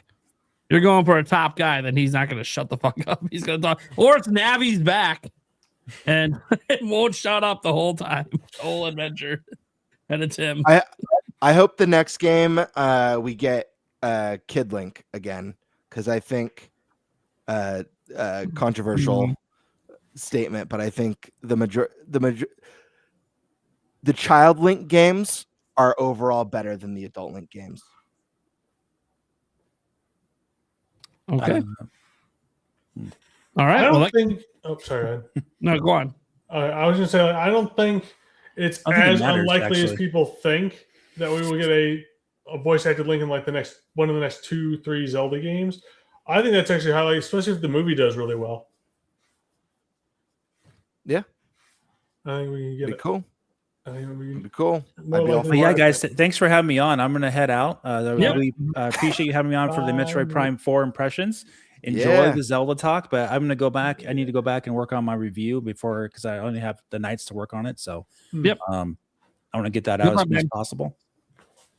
So yeah, have a great night, and nice meeting you, Good to meet Alyssa. Yep. And, See you later, Dave. Dave, real quick. Yep. Real quick before you go, do you know when your Prime 4 review's dropping? I don't have a date yet because I'm still editing it, in the middle of editing it. Sure. I'm hoping for this weekend maybe, but I don't know for sure. Okay. Cool, man. Looking after forward. the Game Awards. Yeah. All right, guys. Take care. Have a good one. Later, man. All right. Well, I suppose that means we can move on to the next topic, Dave. What the hell? No, shut up. No one asked you. I was about to play the intro again. Roll the intro. All right. We need to get a stick fix ad in here. And we were busy talking about Zelda. I think it's appropriate because, Eric, what's the next topic? Yeah. Nintendo simply tweeted out Zelda remake. So what does this mean? If we assume it's true for a moment, what game and why would you want that to be? And what, if anything, would you change about the game? Let's start with our, resident Zelda guest, Skyward Alyssa. I feel like it's most likely going to be Ocarina of Time, just based on all of the teases over the years with the interviews and everything. But I personally would love it to be Twilight Princess. I want that Wii U tech demo. I'm on that train with the Wii U tech demo. I think that looked beautiful. I remember when they revealed Breath of the Wild, it was totally different, and I love that art style. But I was really well, what happened? What happened with that? So I would love to see that. And the only thing I would potentially change about Twilight Princess, is like maybe some more stuff with Midna at the end, but I feel like that would be better for like a sequel game. And I know they were going to make a sequel, and then they did like Link's Crossbow Training instead.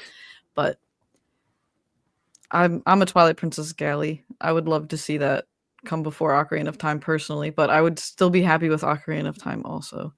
I don't know that it would be shown like at the Game Awards. If it was Ocarina of Time, I could kind of see that.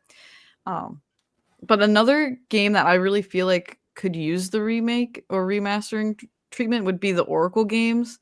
A lot of people bring up like that they want a Minish Cap remake, but I think that the visuals in that still hold up to this day. But the Oracle games are a bit of an eyesore, in my opinion. But I really enjoyed playing through those ones, especially Seasons with all the puzzles and the dungeons. But I don't know that they'd like show that at Game Awards. And I know the rumor isn't specifically for Game Awards, but it's kind of like, well, why tweet it this week? Is it just convenience that it's the same week as the Game Awards? I don't know. But I mean, we just keep hearing like Ocarina of Time remake. One of these days it's going to show up. I know it. I can feel it. Okay. Cool. Shiny Metroid Trainer. What do you got?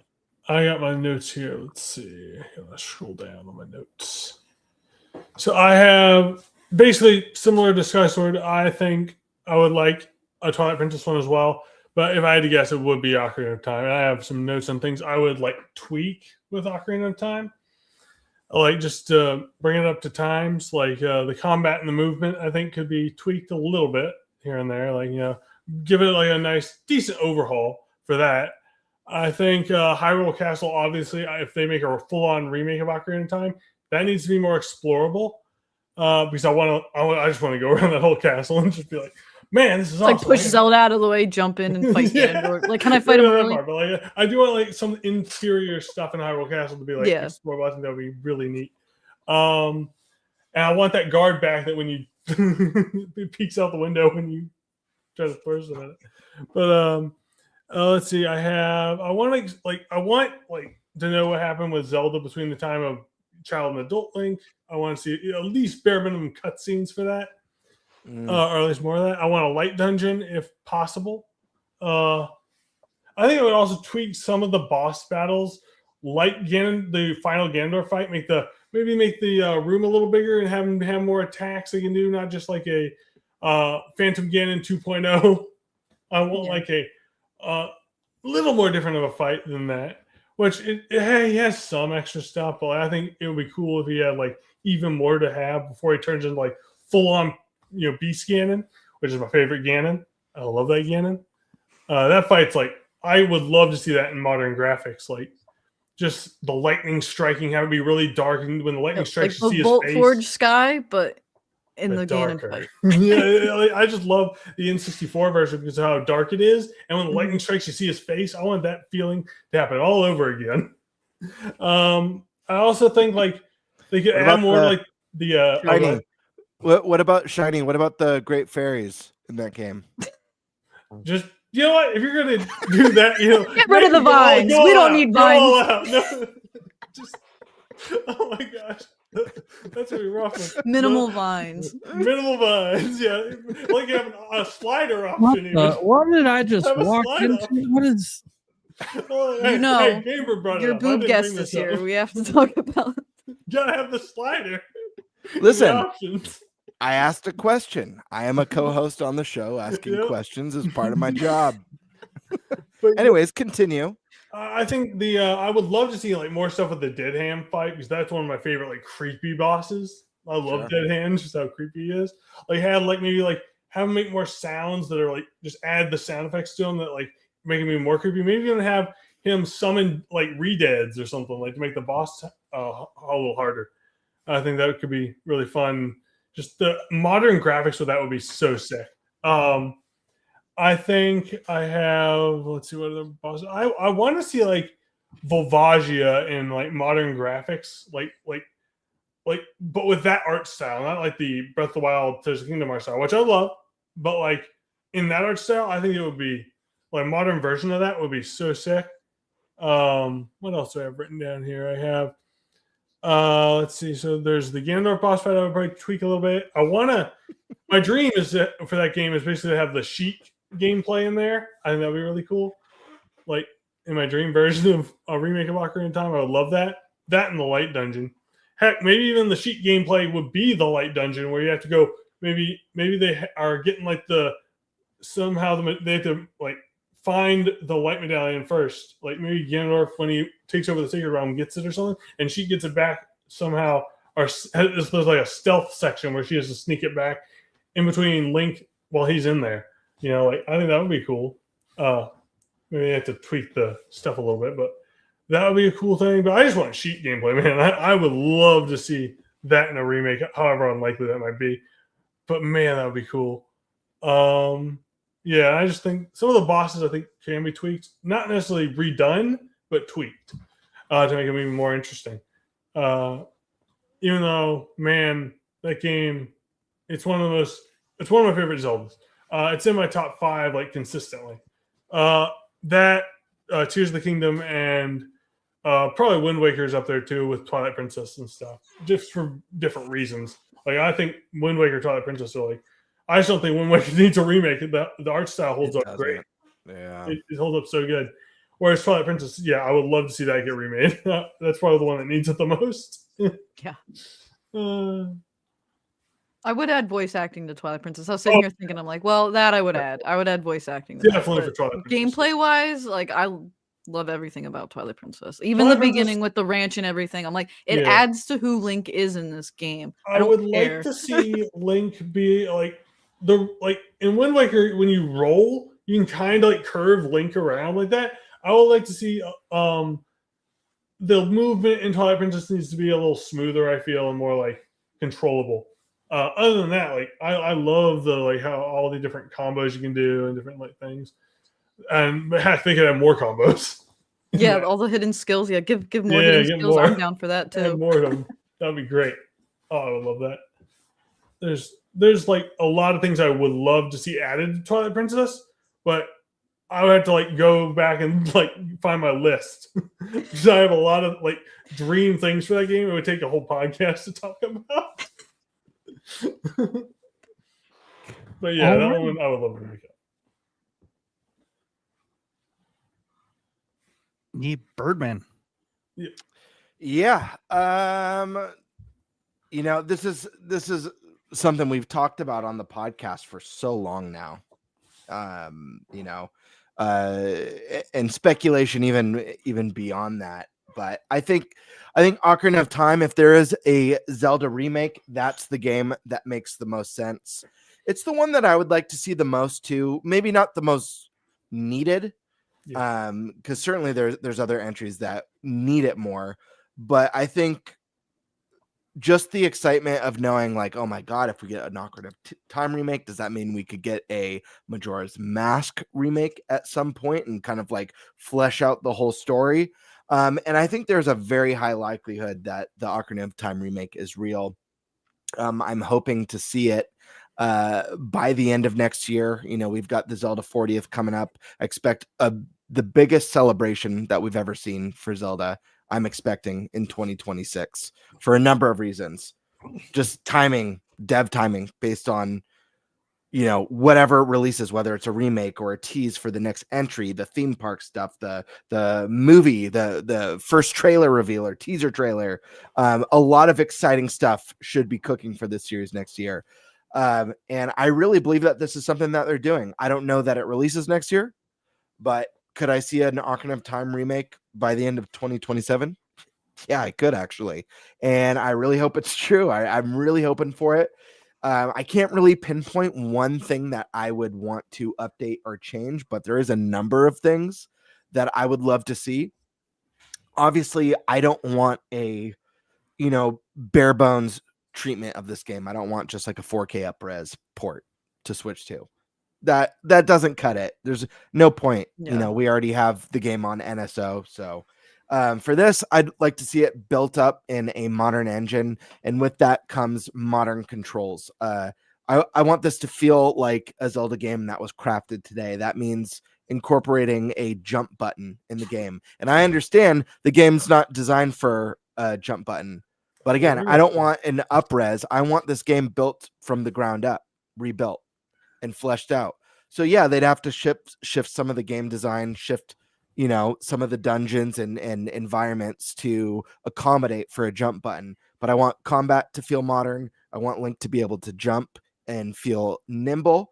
A fully orchestrated soundtrack. This is one of my favorite soundtracks in all of games. The songs from this game are so good that they've, rearrangements of these iconic songs have been in, a whole host of Zelda games. They're that good and identifiable within a second to most Zelda fans. So fully orchestrating that soundtrack would be huge.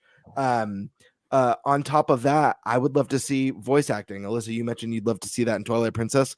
Any remake we get, I want the voice acting because it just brings in the immersion. It brings the characters to life. This is a game that would just do so well with that. And along with adding voice acting, flesh out the story. This is a short game from Nintendo's entry into 3D gaming. Flesh it out. Look at what Square did with Final Fantasy VII. Maybe they didn't need to flesh it out into 3 games, but they took a game and have, certain sections of Final Fantasy VII are like 20 times the length in the remake because they've modernized it. They've fleshed out the mechanics and the systems, and they've added more personality and substance and characters to everyone. So, it wouldn't take much. Really beautiful art engine, modern controls, and killer orchestrated music and some voice acting. And I think you're set up for success. I'd love to see them add to the experience, but I hope if we get this game that they don't radically change it. I'd love to see a treatment like, again, Final Fantasy VII is kind of radical, but still stays true. I don't think they necessarily need to go as hardcore as Final Fantasy VII did. But look at what Capcom's done with Resident Evil, with RE2. That's like a perfect RE4. RE4 made updates and changes to modernize the game. I know some of them are a little divisive. That's inevitable anytime you change a classic, but I'd love to see them take kind of that RE approach. So, yeah. I don't think there's any chance in hell that we would see an Ocarina of Time or Twilight Princess or any other big Zelda remake at the Game Awards, for that matter. I don't think so. If they have like a full-on Ocarina of Time remake and it's like as good as we think it can be, man, I might need another new chair because when Prime 4 was announced, I broke my chair and a change of pants. And now, I might need another chair. Just stand up. Just stand up for the whole. That's what happened. I bounced out of my chair so hard it broke my 2 chairs ago. And that's Prime 4, and now this is another game that might do that for me. It's crazy. I love Ocarina of Time and I love Twilight Princess, and getting any of those being remade in a way that's this big would be huge for me. I love those games. I also love Wind Waker, but that one doesn't need it. Its graphics style is perfect for aging. Never does. It's Prime's turn, but yeah, stepped out. So I guess I will throw my 2 cents in here. I was looking through the Zelda games, and I want to see a Majora's Mask remake where they just go absolutely ham and make the moon as terrifying as possible. I love it. No, that was kind of my joke. No, go ahead. What were you gonna say, Bird? No, I love that. I think that would be. I mean, I don't know that I would ever recommend Majora's Mask before recommending Ocarina of Time. Mm-hmm. But I often flip on which game I like better. It's so hard for me to pick because they're both special for different reasons. Majora's Mask was just so experimental and so weird. And the music is insane. The story is absolutely. Imagine fleshing out that story that's so dark and nuts, and that whole weird, are you in limbo? like, did you die? Or are you in limbo? Is this a weird Alice in Wonderland type scenario? Like, yeah, it's so weird. And just like the Happy Mask Salesman, who's a complete one of my favorite Zelda characters, but a complete anything to see him again in the game. I love him, dude.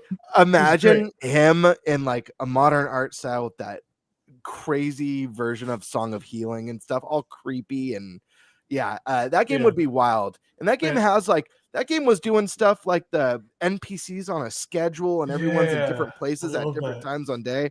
So I know you're joking, Eric, but I mean, I think your pick is the coolest pick. Yeah, I mean, I thought it would be funny because of the moon. It's an awesome pick. Creepy. I would love to see like wherever he got the Majora's Mask. I want more story behind like where he got it. Like I think it was supposed to be like a cult or something made it, and like he got it from them. I would love to flesh out that stuff. That would be like if there's a story wise, like not really gameplay or anything else, but like story wise, that might be the backstory I want most out of it to flesh out in the Zelda game. I love the idea of like, oh, there's like a secret super dark cult out there that makes masks that are this powerful. Dang, where are they all this time? Are they gone? Are they still out there? We don't know. I would love to see more on that. I want the return of the Fierce Deities mask in a game. Yeah. Like I love, obviously you get it as like a kind of as a cosmetic in the new ones, but like actually like Fierce Deity. You only get to be it at the end of the game if you collected everything. Still. But man, Majora's Mask is special. Like even the music in that game, how it like gradually gets more twisted as you get closer to like running out of time, to where like you're in the last hour and it's just like horrifying. It's like, what do I do? The anxiety is like strong. there's like parents tucking their children into bed, telling them they love them because they're all about to die. It's horrible. It's terrible. It's great. Same time, it's so cool.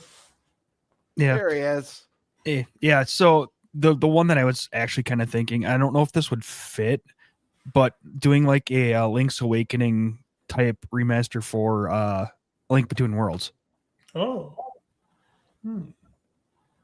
It'd just be interesting to see what they would do with Lorule and kind of how do they can reimagine that and things like that and make it into kind of a, what is it, that like a 2.5D or whatever it is. Yeah. Which is ironic because it kind of is 2.5D. No. Sort of. Yeah. It's 3D. Yeah. 3D. Yeah. Right. But just kind of make it a little bit more modern and whatnot and see what they can do with that type of feel. I don't know if that makes sense at all for that type of feel. Hey, we all come on what we want. I don't know. Hey, it's something. Yeah. Something none of us were going to say.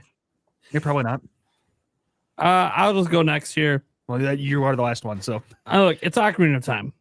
There could be a million reasons I want it to be other games. I'd love to see Twilight Princess remade from the ground up, Wii U tech demo style, minimum. But I just don't think that's happening right now. I also don't think that it's going to be something like the Wind Waker. I think when they do remakes, I think they make some intentional choices. As an example, when they created the art style for from the ground up remake for Link's Awakening, they knew back then they were going to use that art style for another game. Wasn't just going to be Link's Awakening. Echoes of Wisdom, right? That's the one we got. So I think when they look at something like from the ground up remake, where they're going to have to visuals as well, reimagine a bunch of stuff. They're going to want to do it in a way where it can be reused at least one more time to kind of double their mileage.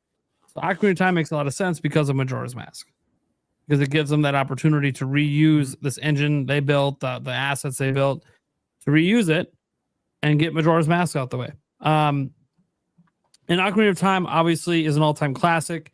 I think it could actually sell very, very well in the hype cycle leading up to the Zelda movie. And I think, all you gotta do is modernize it. All the complaints I've ever had about Ocarina of Time are basically creature comforts that are just, to me, done better by future Zelda games. And I don't think it's that crazy to get this modernized. Like even adding a jump button, it's cool to have auto jump. It's existed in many a Zelda game. But man, ever since Rock's Feather and Link's Awakening, we've been able to jump. We just don't unless it's automatic until the recent Zelda games. So even stuff like that, if they want to find new content, I think there's the entire 7 years Link is under. You could do something with that, with maybe go to Sheikah's perspective and go through some of the stuff that she went through if you want to add some new content in that way. Because I don't think you're going to change any of the core stuff. I think it's an all-time classic. It's the highest rated video game of all time. You're not going to fuck around too much. But you do something that's going to make people want to replay this game for the 10 billionth time. Not just because it looks pretty, but because you're doing stuff in it that the original game couldn't do. Also, please do not lock hero mode, epic mode, master mode, whatever the fuck you want to call it, behind an amiibo. Please and thank you.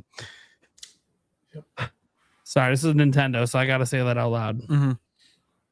You want to hide like an alternative costume that I don't give a shit about? Fine. Don't be hiding my hard mode.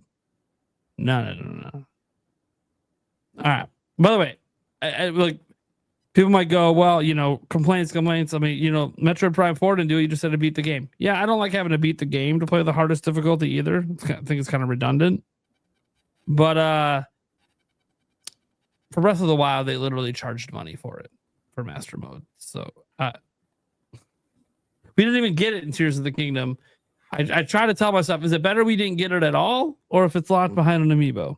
And I'm not sure I have a good answer to that, because the answer to both is fuck off. But just give me it without the amiibo. That wasn't a part of the options on the board. So anyways, yeah, Ocarina of Time I think just makes a lot of sense. It's been a really long time. Even since we got the other remaster of it on 3DS, it's been a long time since then too. It was like 13, 14 years ago. It's been a long time. It's time to revisit this. Time to bring it back. Nothing more to get you hyped than having one of the greatest games of all time come back again before another big new 3D Zelda game in a couple of years. You sandwich the movie with Ocarina of Time, and then the year after, new 3D Zelda. Are you kidding me? You kidding me? Us Zelda fans already eat pretty good. You just want to increase every meal to a main course? I'll gladly partake. So, yeah. And Age of Imprisoment's been great too. So, you know what? You can just make it a 4-pack. 4 years in a row, do something incredible with Zelda. I'll take it. As for, by the way, I just want to throw in on this because I know I'm the one that added this topic. I covered it today. Nintendo is very weird and when he posts stuff because he doesn't post things without verification. I know this because he's had conversations with me in the past about information he's gotten. He didn't talk to me about this one, by the way. I tried to goad him into giving me even a wink. Couldn't even get that. But he doesn't say stuff like this unless he's very confident in what's coming. I find it interesting that he posted it this week, the week of the Game Awards. Does that mean it's revealed at the Game Awards? I don't know. That's very un-Nintendo-like to do that. But also if Nintendo wants to recapture some positive momentum at a show that basically is only going to have one of their games win an award, and it's going to win like one award, I don't think Nintendo's taking anything but Best Family Game. I think it's going to DK because it's up for Game of the Year. Otherwise, I don't think Nintendo wins anything else in the entire show. So if they want remaking Ocarina of Time, I highly doubt they would ever announce that at the Game Awards. Well, my argument for it is this, and again, I want to be very clear. I don't think they're revealing anything Zelda at these Game Awards, but the argument to do so is obviously for the attention. It's for the eyeballs, and honestly, at this point, it could be for the narrative. Hey, this is Switch 2's launch year. It's pretty much shut out of the awards. Why? Oh, because the best is yet to come, and here's one of the best. Kind of get it back to the forefront of people's minds that hey, maybe this year wasn't for you with Switch 2, but dude, 2020 fucking. Listen, I get the logic behind it, like completely, and I hear you. And I used to think the same thing, like for many years regarding Metroid Prime 4. And I'm like, dude, if there's a game to show from Nintendo at the Game Awards, it's Prime 4. You know, that's the right audience. That'll get attention. Yeah, they don't. Hey, last time they showed a Zelda game at the Game Awards, it went on to become the best-selling game in the series. Just saying, Nintendo, it's okay to repeat history. It's okay. Show us that glorious Ocarina of Time remake tomorrow. I mean, dude, I'm telling you right now, for those of you who don't know in the audience, and if anyone's attending the Game Awards tomorrow, I'll be there tomorrow. I go every year with my good buddy. And if they do drop in Ocarina of Time remake, I will shit my pants in the crowd. Not by choice. He's prepared if he has the extra pair with him. I will be going in a diaper tomorrow. I was gonna say, just wear Depends and then you're yeah. covered. I will be. He's gonna be texting me from the show, being like, "Dude, one diaper wasn't enough." and I was kicked out. Yeah, right. No, man, you're gonna shit your pants, and it's like, no, it's not Ocarina of Time. It's the prequel to Wind Waker, Tingle's Arrest. Oh, here we go. Here we go. But yeah, in the audience, if anyone's attending, if you see me, if you recognize me, come say hi. It'll be really cool. Meeting people at PAX with the crew was so fun. So, guys, Paul's gonna be there. Wave me down. Yeah, Paul's usually. I hope I get to meet Paul. I was looking for him last year and I didn't see him. Let's look for the Mario suit. It's what he's usually wearing. We'll see. I don't know if that's what he's wearing this time. He'll probably. Well, Paul, if you're watching, look for the man in a diaper. That'll be me. The diaper's probably on the inside of the pants, not the outside. But I don't know. He's not wearing pants. Is that how you're supposed to wear it? He's supposed to wear it. No, he's wearing one on the inside and outside. Double the protection. Double the. That's right. Cool. Yeah. Anything else to talk about Zelda? Otherwise, we move on to the Game Awards stuff. I think I'm good right now. Yeah, I mean, it's just speculation on what we want it to be. It's not like there's any additional information to like even go off. Yeah. Like, will it be revealed tomorrow? Probably not. Could it be? I don't know. Why the fuck is he talking about it right now? He's pissed out of me. Maybe it's just calling his shot before we get to the 40th anniversary. I don't know. All right. And he's not, and I gotta give him credit. He's responding to fucking no one. DMs, public replies, and quote tweets. He's just pretending none of it exists. So I gotta give him credit for holding out to not even give a small hint. Because even Nate the Hate's been giving in on giving hints. He's not. He's like, nope. I said what I said. I'm good. Have at it, Zelda fans. All right. I will say one more thing. If like Miyamoto comes on stage to accept the reward or something for like DK or whoever comes up on for stage on DK and has a Zelda pin, oh man, I know that means nothing, but like that would get me like, huh? Is he gonna say something? Exactly. Yeah. What the fuck is going on? All right. We gotta get to our last scheduled topic at least tonight. We got lots of Q&A stuff to get to. Thank you guys so much for the support on all the channels here. I've been watching that stuff roll in. We will get to that after the betting special. So we have the Game Awards betting special. This is an annual betting special that actually predates the Nintenbyte Podcast. Goes way back on the Nintendo Prime Podcast. Used to just be me and Eric. And then over time, it has been expanded. Rules have changed. Things have happened. And last year was really our first ever annual Nintenbyte Podcast betting special for it. So now this show has kind of adapted something from the old show. And this is mostly a for fun thing. There is a trophy on the line, of course. We are competitors. Stash won it last year because, of course, he did. And Stash, while not being here, did submit a video with all of his picks. We will be watching that. He'll be the last person to go because I think it's only fair that none of us are aware of what the defending champion has said before he says it. That said, how the betting special typically works, and we didn't get a lot of time to talk or organize this, but basically we will for sure be all picking a winner, someone who we think, not who we want to win, who we think is going to win in each of the categories of the Game Awards, even the esports stuff.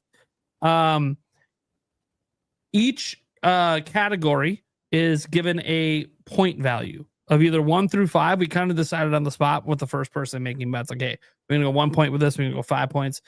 Some things are automatic 5s. Game of the year, automatic 5 to get that right. Makes sense. It's literally the name of the whole fucking show. So that's obviously going to be a 5-pointer. Other 5-pointers we're going to have for sure this year are the 2 bonus ones, which I still think is Stash to submit, which is totally fine. He's got all the way till the show starts tomorrow to say something. But basically, they're prediction ones that you get 5 points if you get your predictions right. One prediction is for what game, if any, or anything, it has to be new, not known about, will be revealed by Nintendo at the event. So it could be It could be a trailer for a game that's already known about, but we don't know a new trailer's coming. It could be DLC for Mario Kart, just throwing ideas out, right? But it just can't be like, oh, they're re-advertising Metroid Prime 4 is available. Like, no, that's just them just doing an ad. That's not a new trailer for this event. It's gotta be something new. That makes sense. It could be for a game not out yet. Okay. Yeah, because I'm gonna have to think of this on the fly. I already messaged. Yeah, if you want to think it's Yoshi I've been next so year, cool. busy. Yeah, I flew through my predictions for each cat. I've got them all pulled up, and I was in such a hurry. I have 3 that I'm gonna have to decide when it's my turn. That I have as ties where I couldn't decide between 2 games. So I'm like, I'm just gonna wait till the moment of truth with these 3. Right. And the other category, just to keep it Nintendo related, it's a third-party game that we think there's going to be a trailer of that will have the Switch 2 logo at the end that we're not currently aware is coming to Switch 2. It could be a brand new reveal for all we know. Yeah, we don't have no idea. That one's also worth 5. Those are just 2 prediction ones. Those aren't. You can think of them more like they count no matter what, but they're kind of tiebreakers. But you never know. Maybe they come in the clutch in the end and it's the reason you win. Who knows? Depends on how feisty you want to get with your bets on that. Besides that, there's nothing really else. We just add the score up at the end of the pretty much between this episode and next episode. We add the scores up. We see who won. We congratulate them. We get the trophy taken care of, and we go from there.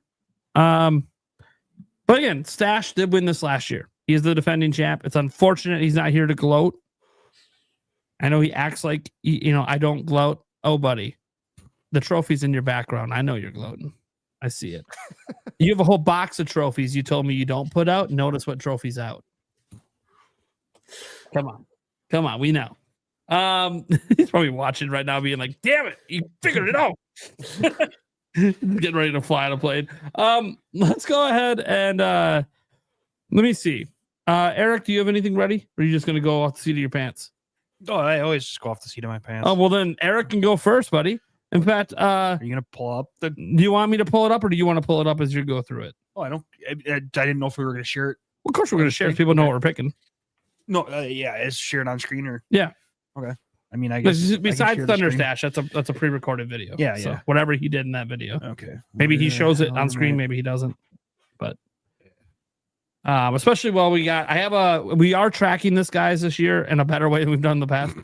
We actually have a Google sheet for it. Yeah, Gamebird, if you check your email, where we're putting in how much points each one's worth, and then what each of us picked, so we can kind of keep track of this stuff better. Previous years, we kind of like there is a Google sheet. We just flew by the seat of our pants. We had actually no idea what the fuck we were doing. As for our guests, you guys can react to our picks, but like you guys are kind of irrelevant at this point. So sorry to tell you that. Want to, but if they want to. Pretty much our thing. So this is the first episode I get on, one where I'm told I'm irrelevant. It's that. Yeah, I get it. That Nintendo Prime guy. Yeah. You say I'm irrelevant. For me again. Oh, guys want to listen, came ready to go. Heck yeah. Look at that. Epic glass. Thank you. Yeah, you guys can tell what game I love. Yeah. Yeah, if you guys are watching the audio version, you better get up on this video version right now for this category alone. Mm-hmm. There was a I have my baguette back here too, but it's not staying. Oh my gosh, she's even rocking the baguette. Oh yeah. It's Game Awards time. Game Awards. I was listening. I left an earbud in when I went to go get changed. I had this planned. I'm like, I'm gonna put my Claire Obscure outfit on when we get to the Game Awards. There you go. It's almost like I'm pretty sure we might all have the same Game of the Year pick. I'm just guessing. I mean, it is my Game of the Year though. Like it's what I want and what it's most likely. But I don't want to influence your votes. Yeah, right. Look, if you think it's somehow, you think it's going to be 80s too. I shake your hand for the bravery. All right, Eric, what do we got here? First category up. You're doing what is this? Best esports team. Best esports team. I just went. Yep, you are totally fine. Top. So which one are you going with? Let's do Team Lakewood. Team Liquid. Got you down, buddy. Oh, by the way, how many points do you want to? So I'm of mind. Do any of us care about esports? If not, we should just No, do each I one. eeny meeny miny mode. These like esport and streamer picks. Let's just just go so to you know. esports and streamer ones. The non-game ones. I honestly, Actually, you know what? Just the you know what? I esports honestly am ones. fine with just doing one for everything. I don't want And to do then one for everything. 5 for the game awards We and should everything. do one for content creator as well, because like We're not on it. we're a video game podcast, and you know we talk about games. Like I had only heard of Moist Critical. I had never even heard of any of those other content creators before. And so I feel like the real competition is what games we think are going to win the categories, right? Because that would be I feel like if we gave normal points to streamer of the year, if streamer of the year, like if it's just 1 point and that's how we win, it's like the tiebreaker, that's fine. But I feel like losing for streamer of the year is silly. I mean, it depends on how you look at it. Did you lose because of streamer of the year, or did you lose because they picked better stuff in other categories? No, just streamer of the year. Just that's the only way Stash is beating you this year. Got it. All right, Eric. So we have the ones for all the esports ones. What do you got next, Eric? Oh, am I just going through my whole thing? Yeah. Oh, okay. I didn't know. I thought we were going. Yeah, because Stash is all in a row. Got it. Okay. What the? Okay, there we go.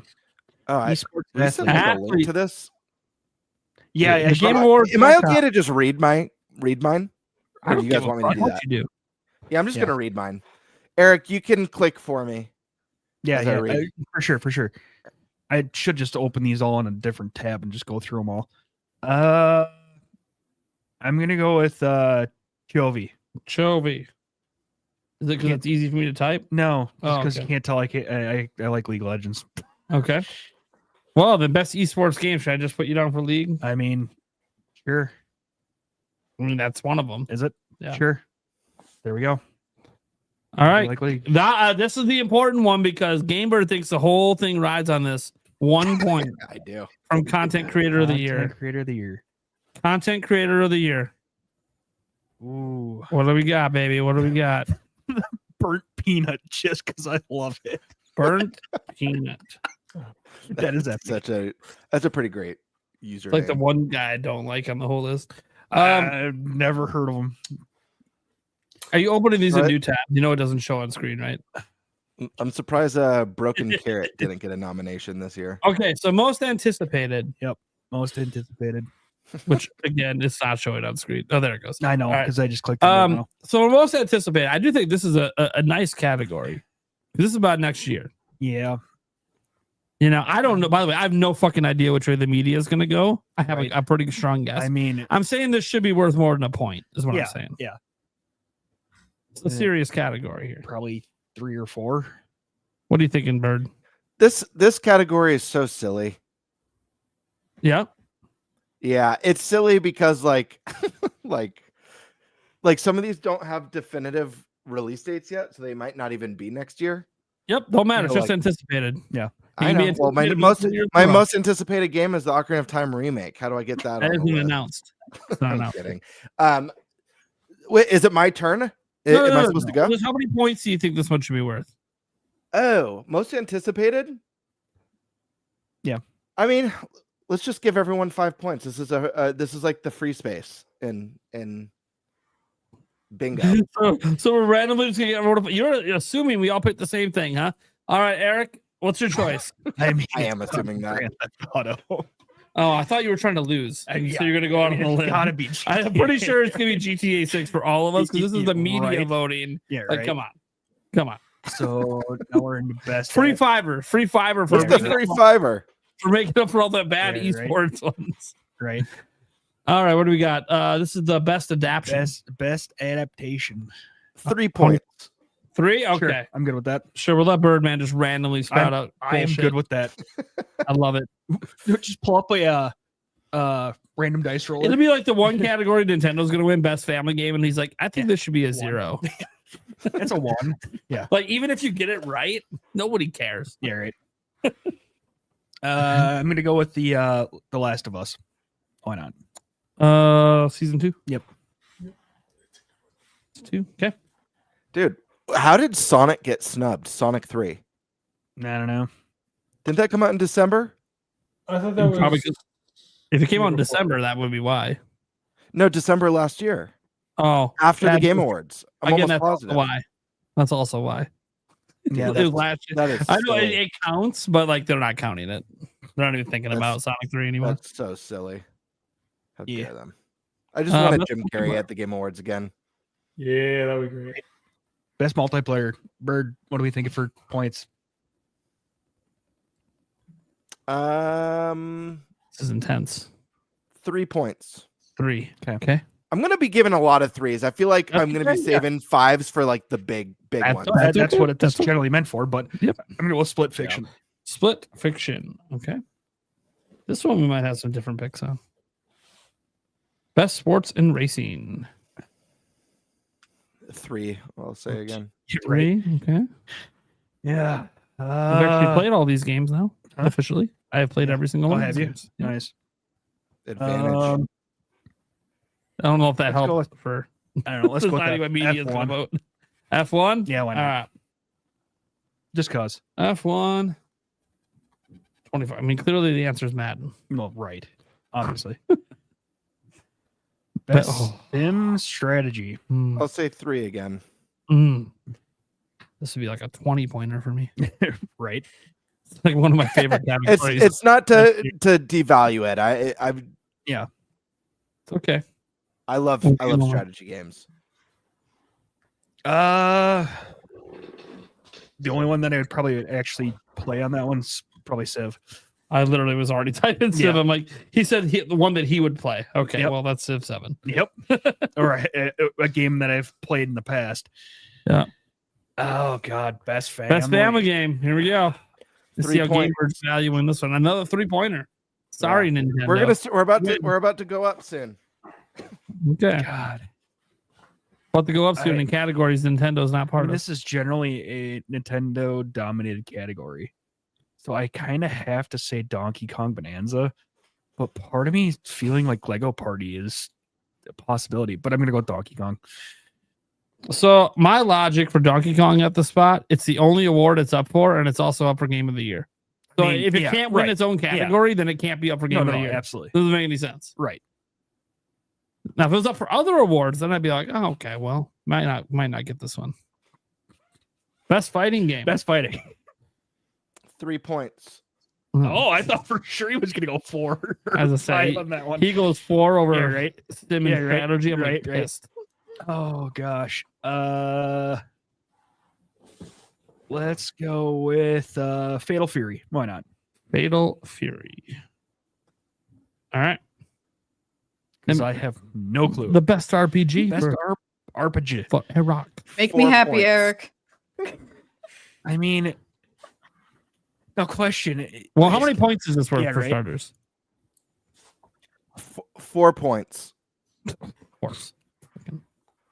I mean, here's the that? thing: the caliber of these entries. I understand there's the mean, Game of the Year not nominated wrong. family game and stuff, but the fighting one was multiple Just collections. The caliber of games. This and this is strategy? one where, like, I don't want to. I know a lot of people are like, this is going to be the Claire Obscure Awards, and I think that the game is deserving of all the flowers, but I wouldn't be surprised if at least one of the categories, not to give any hints or anything, but I wouldn't be surprised if in one of these categories, Kingdom Come Deliverance 2 snubbed something. I would not be surprised. I was kind of leaning that same way. What's your pick? I was kind of leaning that same way, Gamebird. I'm pretty sure, we all know kind of which way the Game of the Year is going to go. So which means it gives it, possibility of not winning some of the other ones, which is why I think I'm going to go with the Outer Worlds too. The Outer Worlds 2. All right, gotcha. Why not? Best action adventure. Best action adventure. 4 points. 4. Got her. Eric. Silk Song. Silk Song. All right. Action game. Action game. 4 points. Hades Dos. Hades Best VR AR. Oh Lord. 2 points. So say you get the same assuming strategy. We're no longer friends. Just because I like the poster, I like Midnight Walk. Okay. Because that freaking up thing is kind of awesome. All right. Best mobile game. 1 point. Damn. I So mean, sorry, phone gamers. yeah. Not real gamers, anyways. No, I'm just kidding. Totally joking. That's most of the games that I do. What does Thunderstash enter the chat? Because that's something he would throw out there. I know. Quick. You both are filling in nicely. Yeah, tonight. right. Let's do Destiny Rising. Destiny Rising. All right. All right. Best debut indie game. 4 points. Ooh, motherfucker. Okay. Ooh. It's the big one now. It's gotta be Blueprints, I think. Okay. Not a bad choice. I think it's up for game of the year. Mm-hmm. Best independent game.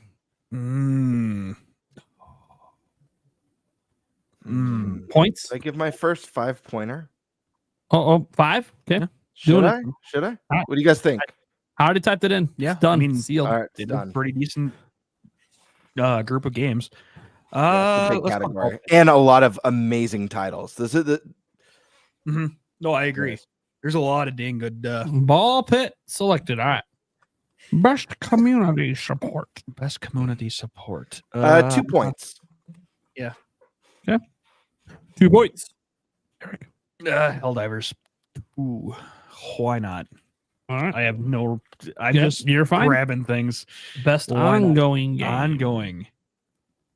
I'm gonna say 3 points. Okay. Okay. Eric? Yeah. No. Oh, you were really debating that over there. I was. Marvel Rivals. Just cause. All right.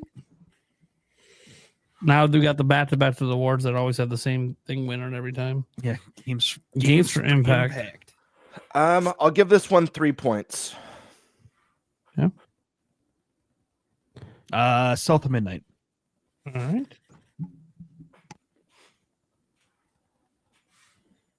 Innovation and accessibility. 2 points.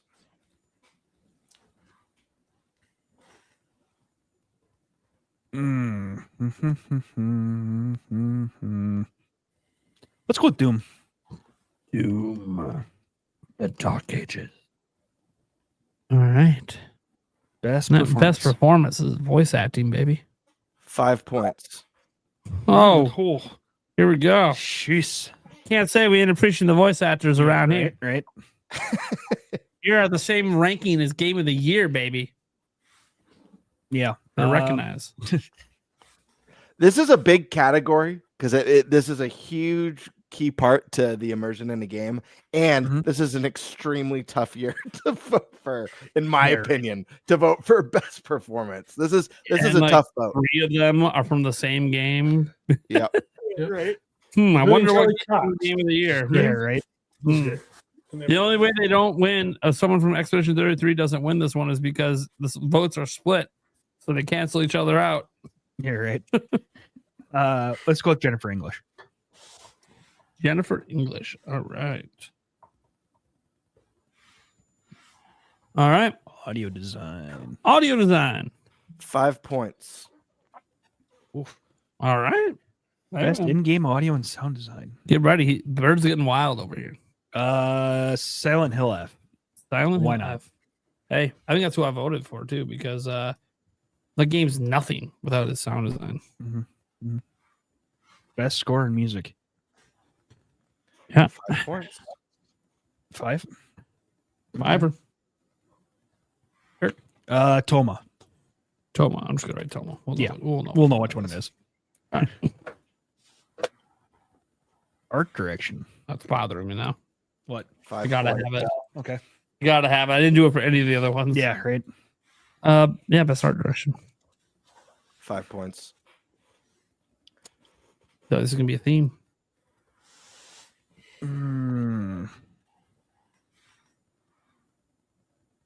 Ooh, this is a tight one. Let's go with Hades 2. Okay. I am probably best nowhere best near. narrative. 5 points.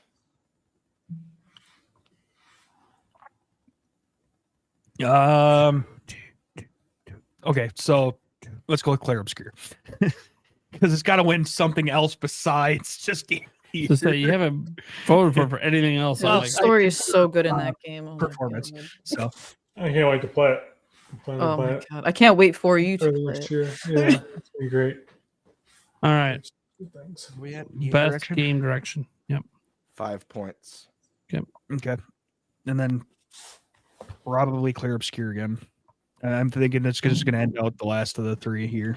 You're voting that for game of the Yeah. year too. Yeah. I'm changing the rules. 10 points, game of the year. I'm okay with that. Fine.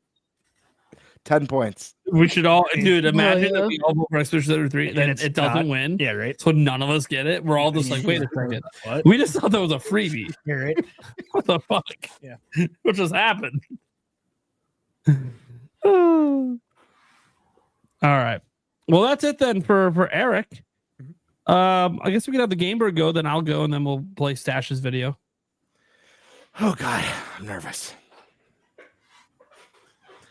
All right. Whoops. All right. Wait, did we skip player's choice? Oh, Or we just ones? Yeah, we didn't do. it's Grand Theft Auto for me. The so. player's choice one should be up. We'll put it at the end. Oh, here. it wasn't listed as a actual. It's because it's separate from the. Got it. Yep. Oh. Eric. Oh, how many points for that one? It was 5. 5. Okay. And then It was like our free 5. Eric, what would you choose for that one? You have to go like at the top. It's player's voice. Oh, got it. And then you can go. Close that. No. Oh my god. Okay, hold on. I got an idea.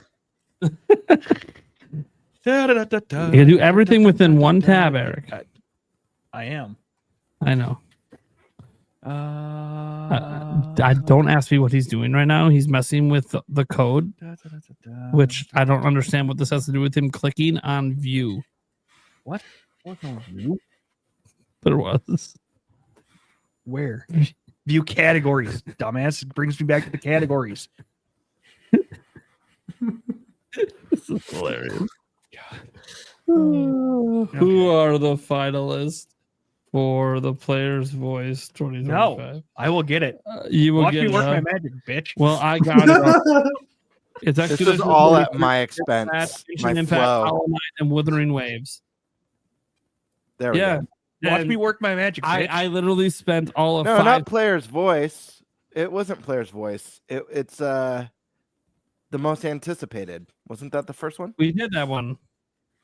This is Oh, one we okay, didn't okay. do. Yeah, this is one Oh. we didn't do. Voice. Yeah. So get it in, Eric. What do you want? God, I mean, just round it out with Claire Obscure again. All right. Sounds good. All right. I got that up for Eric. All right. Now we're back to Game Bird for best esports team.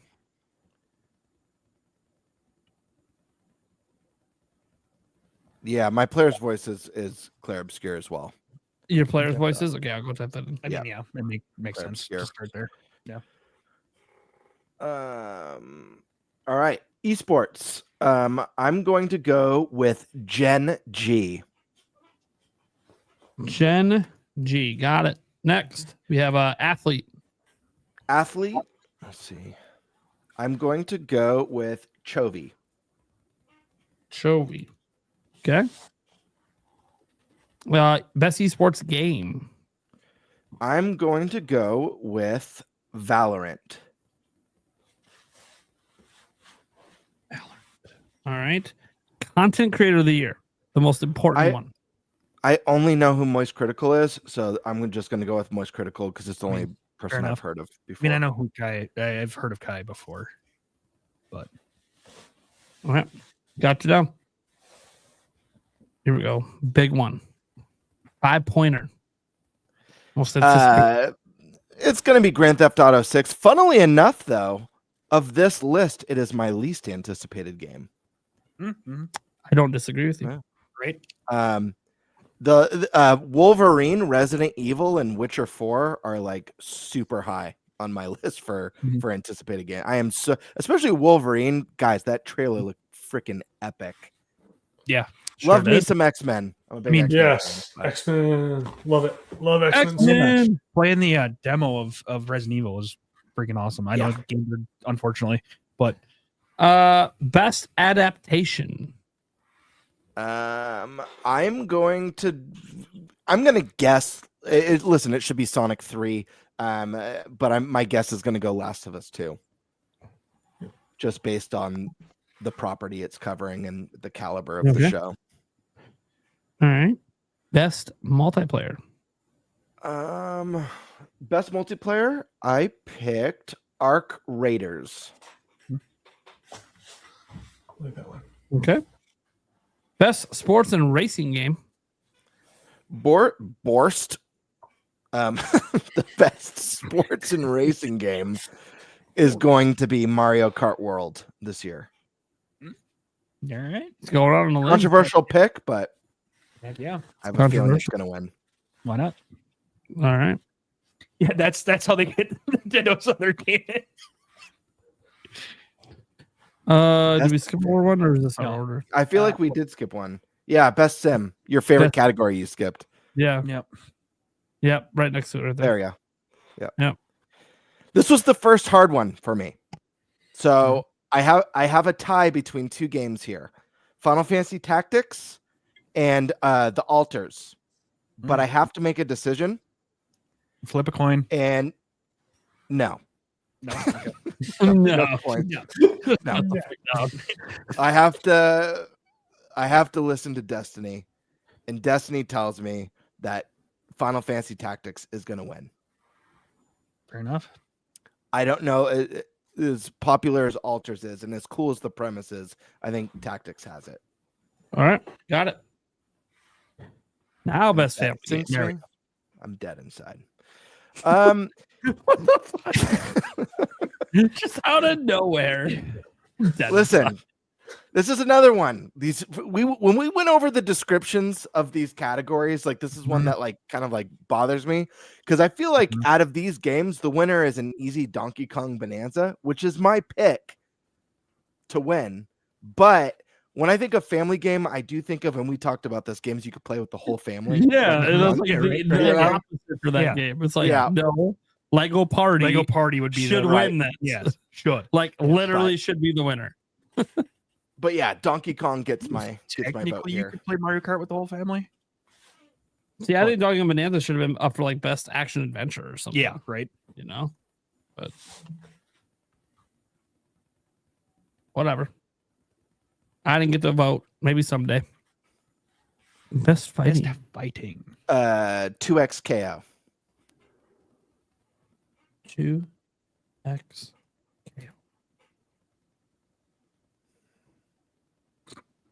Something like that. Good enough. Add symbol. Best RPG. It's a tough one. This is a tough one because I feel like Claire Obscure Expedition 33 makes the most sense, but I also know that Kingdom Come Deliverance 2 was a groundbreaking RPG that blew people's minds. The amount of just the overall game design and different situations and things you could miss or things that you might see that other people won't see on their playthrough based on how you play. Really in depth. Man, it's either that or Claire. I'm going to go with Claire because Claire Obscure is RPG through and through, but I'm not 100% convinced that that one's in the bag. Okay, I do think Expedition 33 is down. Best action adventure, baby. Best action adventure. I'm going with Silk Song for this one. The Silky Songy. All right. Best action game. Oh, this is where I think Bonanza should have been up, but you know, what do I know? Hades 2. Hades 2. All right. Best VR AR. I have no idea, but the Midnight Walk looks cool, so I'm picking the Midnight Walk. It looks cool. Yep, that does look awesome. I think Thunderstash said too that he played it and it was pretty neat, but Yeah. I might be thinking of someone else. That's possible. Best mobile game. I don't know if we should even be asking you. Your level of care for this category is clearly quite low. Yeah, this is the one I might give a 0. Well, I'd say I'm gonna go with Wuthering Waves. Sweet. All right, gotcha. Let's see, where's my list? Best debut indie. It's a 4-pointer. Big dog. Claire Obscure. All right. Best independent game. Claire Obscure. Best community support. I picked No Man's Sky. Okay. Best ongoing. I used to call this the Final Fantasy 14 award because I feel like it used to win every year. But this time I'm going to go with Fortnite. I think it's the right answer. Hard to argue. Games for Impact. This was another tie for me. This is like the saddest game of the year award generally. I had it between Consume Me and South of Midnight, which I think are both viable picks. Ultimately, I'm going with South of Midnight. Mm-hmm. All right. Innovation and accessibility. Assassin's Creed Shadows.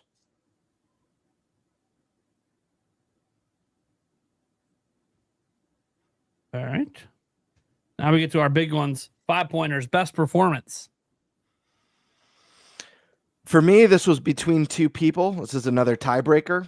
It's between Troy Baker and Jennifer English, and I'm going with Jennifer English for my pick. All right. Next up, best audio design. Another fiber. So this one I thought a lot on, and let me see. What did I choose? Okay. Silent Hill seems like a great pick. I've also heard that the audio design in Battlefield is phenomenal, but I think that this might be one that Death Stranding takes. So I'm going to give best audio design to Death Stranding. I have not played Death Stranding 2, but I know Kojima is very technical with that stuff and puts a lot of extra care and thought into those types of that part of game design. So my expectation is that Death Stranding killed it in that area. Got it. All right. Next up is best score and music. Claire Obscure. So Lorraine Testard. Lorraine Testard.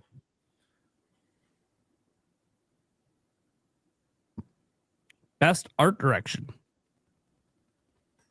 This is another one that I have as a tie between Claire Obscure and Death Stranding. I'm going to go with Claire Obscure. Okay. What a shocker. I have to keep going with it almost every time. Best narrative. My last tie. And my hardest tie of the whole list. Claire Obscure and Death Stranding 2. And I feel Oh wait, sorry, narrative. Whoops. Yeah, Claire narrative. Obscure. I jumped ahead. Mhm. Sorry, Claire Obscure. I think he's got the sweep on right now. Yep. This is my hardest category of the whole thing. Because I feel like this is going to end up being the Kojima award this year. Like, Yeah. I know there's great game design. Actually, I'm not going to tell my thought process. I'm going with Death Stranding 2 on this one. I think it's the Kojima award. And just cost him there. Game of the year.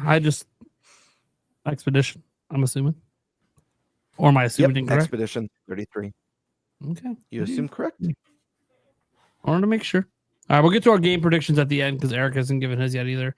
Okay, so then it's back to the top for me.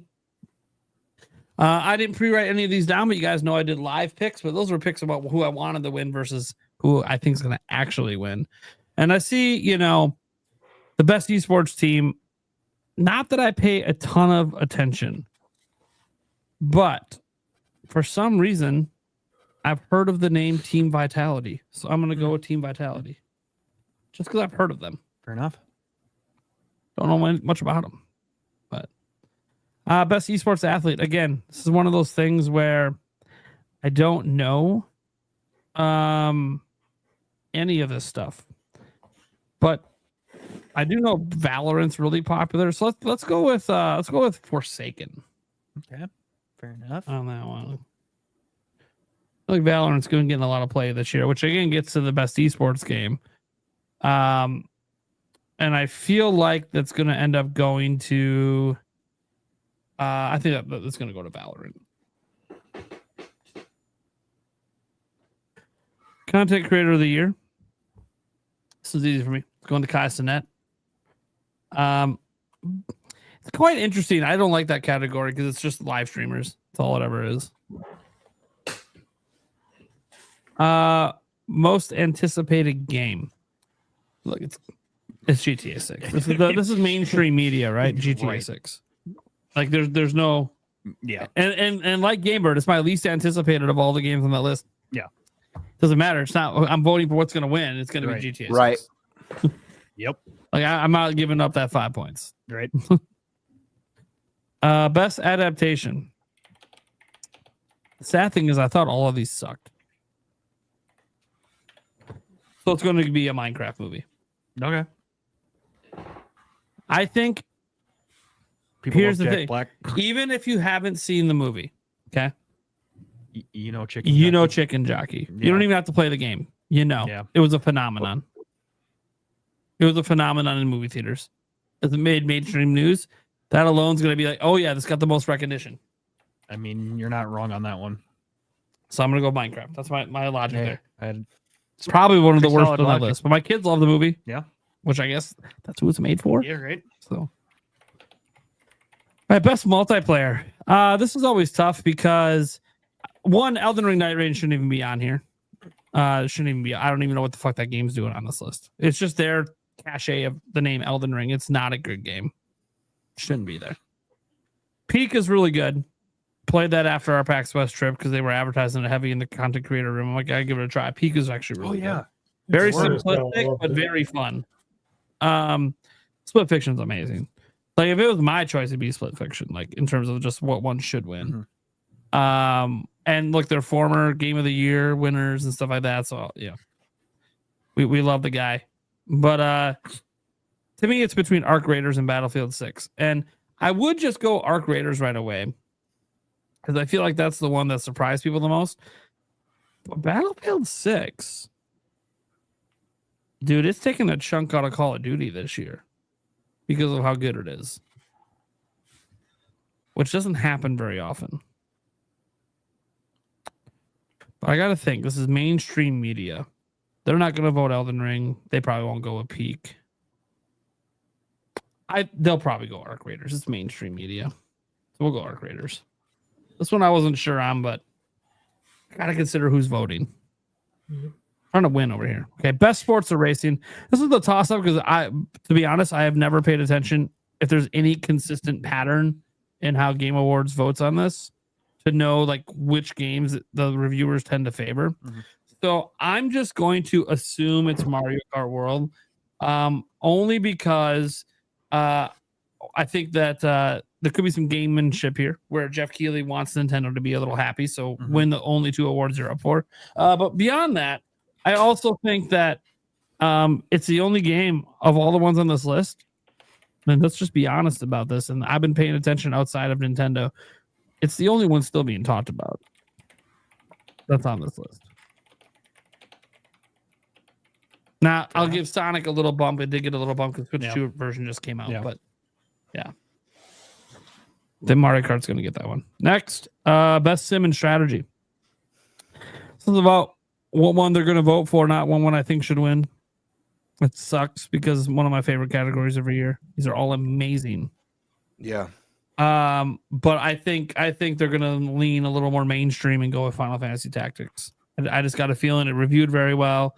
I personally don't think it should qualify because it's technically not a new game, but that's not how the rules work. So the rules are what the rules are, and I think they're going to vote for Final Fantasy Tactics.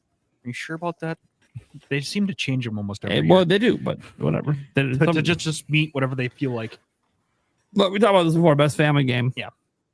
Look, it's TGA Bonanza on this list. I have issues with this list every year because one, I don't think Donkey Kong Bonanza is really a family game. Is it a game that everyone in the family can play individually? Sure. Does it have a smidge of co-op? I guess it's kind of lame co-op, but it's there. Yeah. But like to me, a family game has always been a game you sit down and play together. So that's why party games to me have always kind of felt like the way to go with this. Like Lego Party is going to win nothing, even though it probably should because it's better than Mario Party.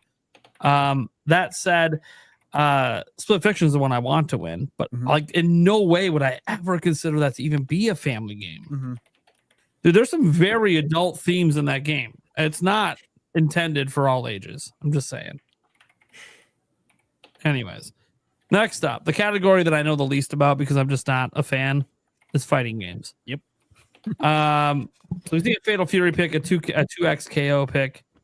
I don't know how they tend to vote on these things. So I'm just going to say Mortal Kombat, just because it's popular and I know it's the classic collection, but yeah, that's why I don't even think it should qualify. Right. But it's popular, so I'm going to go with Mortal Kombat. Best RPG. Now this is tough. This one is tough. Like I really want to say Kingdom Come Deliverance too. So bad. It might. Just saying, this was tough for me. Prime. I so badly want to say Kingdom Come Deliverance 2. It is up for Game of the Year, so that you figure, it must win something somewhere. Maybe this is what it wins. But I'm like, just imagining a world where Claire Expedition wins Game of the Year, but didn't win Best RPG. Just doesn't even make sense. Like that's the Game Awards, though. Like, it's the Game Awards. Yeah, it just doesn't even make sense. But to be honest, guys, I made my decision days ago going in. Every award Expedition 33 is up is what I'm picking. Just every single one. I honestly think it's going 13-0. I don't think it loses a single category it's in. But then we get to a category where it's not in. And this is where things get tricky. Because I thought, I'm just going to be spamming Control V on Clear Expedition for a while. And then we immediately get to a really tough category that it's not part of. Yeah, right. Which, by the way, it should not be part of this category. So this one's interesting. A lot of great games on here. Silk Song feels like such an obvious choice. But I think this is where Death Stranding 2 gets its win. Is right here. Because it's up for Game of the Year. And this is where it gets its one win. I hate that. Lose the Claire and everything else. Fair enough. It's a walking simulator. It's not an action adventure. It's up for the category. It is up for the category. I go off what I think they're going to vote. Okay, they voted it in. Yeah. Remember, they created this. Yep. Best action game. This is tough. I mean, Hades 2 is like the best one on the list, but do I really think they're going to vote Hades 2 over? I can believe they might do it over Ninja Gaiden. I think it's between two games, honestly. The problem is what throws me off is they included Battlefield. That's weird. Like it's a weird So inclusion, but it's so popular. So they either included it because they just really like the game and they wanted to get a win somewhere, so it's going to get a win here, or they couldn't think of enough action games, so they had to throw something else in. Which is weird because they have 4 on the one. So I don't know why they couldn't just do because 4. like to me, it's between Hades 2 and Doom: The Dark Ages.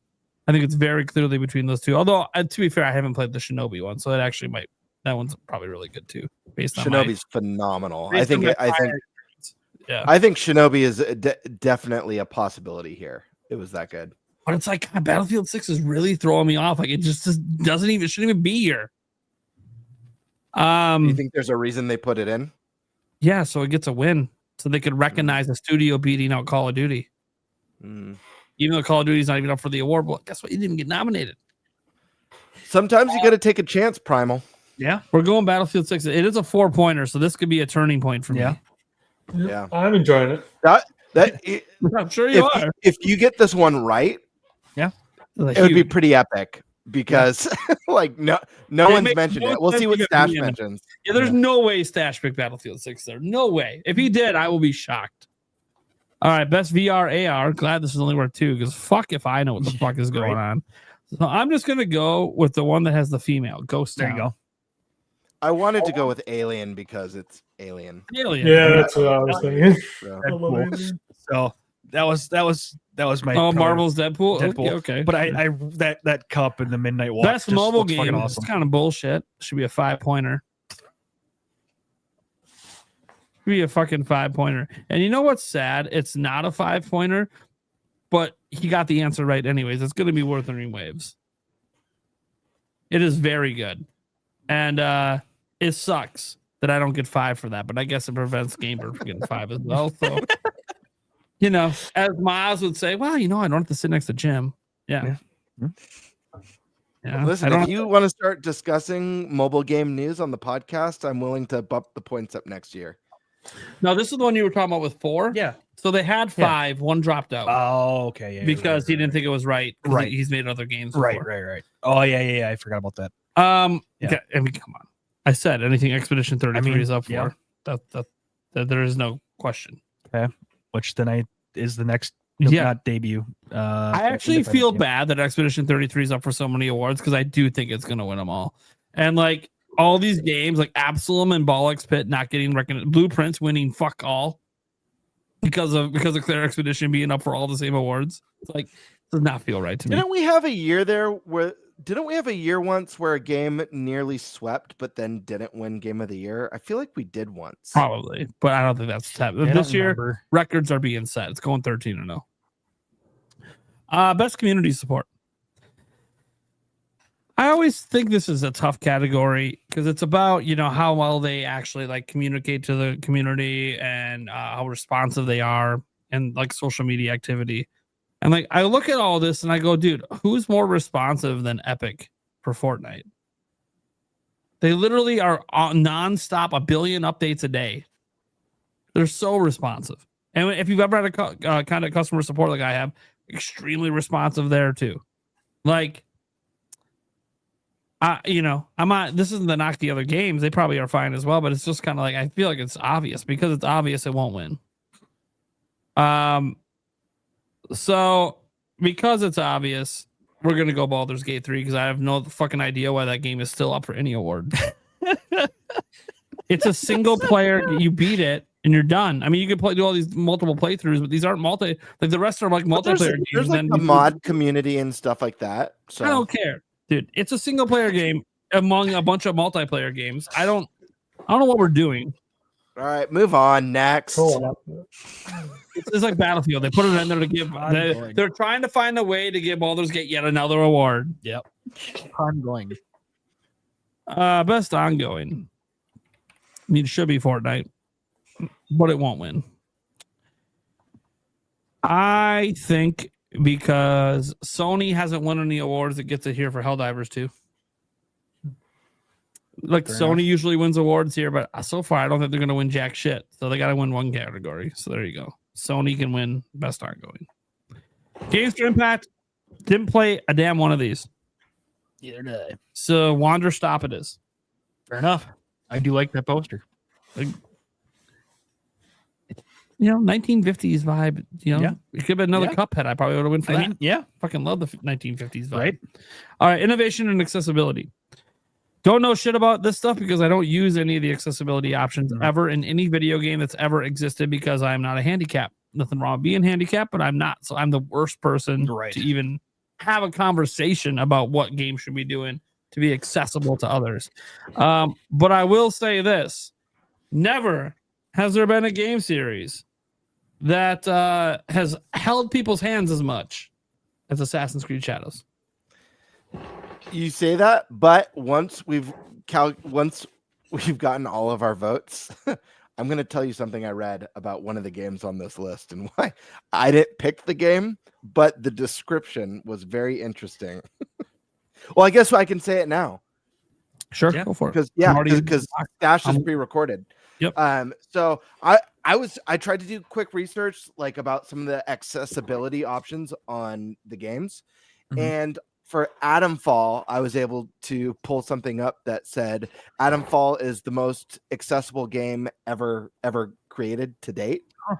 I was like, oh wow, that seems like the go-to pick. It literally claimed it was the most accessible game ever developed to date. Well, we'll see. Yeah. We'll see if the media agrees with you. That probably also isn't using any of these options. I didn't pick it. I just thought it was interesting. Best performance. So I picked I remember who I picked that I wanted to win. I wanted to be Ben Starr, but I truly think, again, another Claire, it's going to be Jennifer English. I think it's just very obvious that that's just going to win. I'm surprised no one said Troy Baker yet. To be honest, I'm kind of wondering if that's. I want him. A stash might have won Troy. Yeah. He's an amazing indie. I just don't think he's going to win the vote. That's all. Because this is about the vote. This isn't about who I want to win. Best audio design. Again, look, if Claire Expedition 33 is up, it wins. Fair enough. I'm the only one so far to pick it for that category. So, yep. Best score and music. Again, Claire's here. Oh, yeah.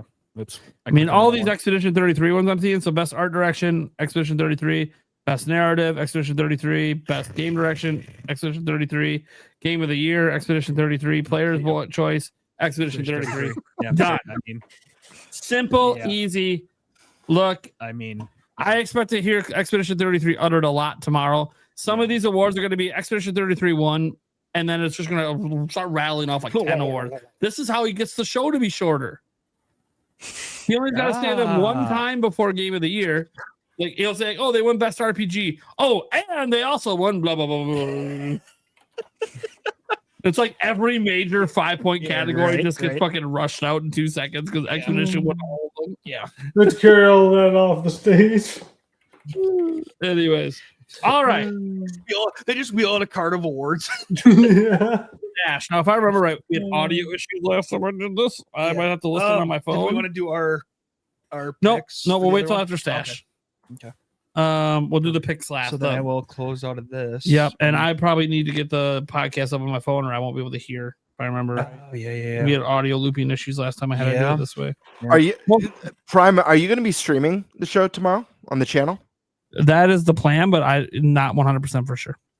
Okay. Depends on if I can figure out my kids' stuff. Basically, I need someone to pick up my kids at 5:30. If you are, I know you'll be tallying the points. You'll have to shoot me a text. Like you're screwed halfway through the show. If not by me, by Eric, by somebody. It'll be open. Yeah, just someone casually paying attention. Putting a mark by hopefully people. Hopefully one of the show cameras pans All across. Right. And here is Thunderstash Gaming. You're right. Friends, I wish I could be on the podcast tonight doing these predictions with you guys sharp. live, but I am out of town on a special work trip. One of those trips that I can't talk about just yet, but trust me, it's a good one.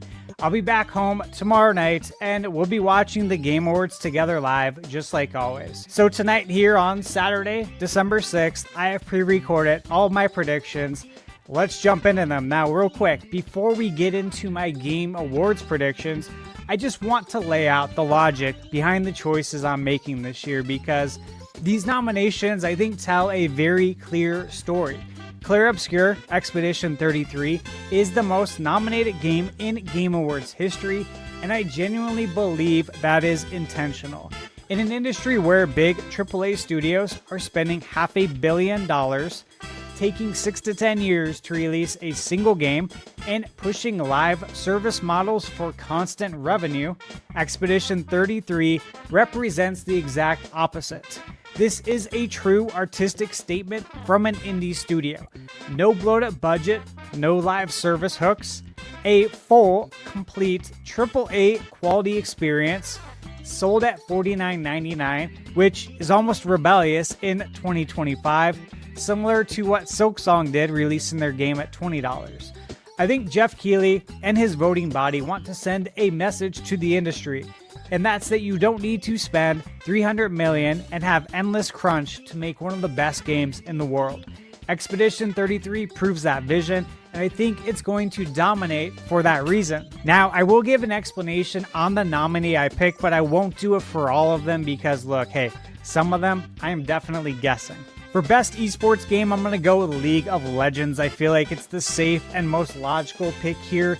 It has the largest competitive ecosystem, the biggest player base, and continues to anchor esports globally.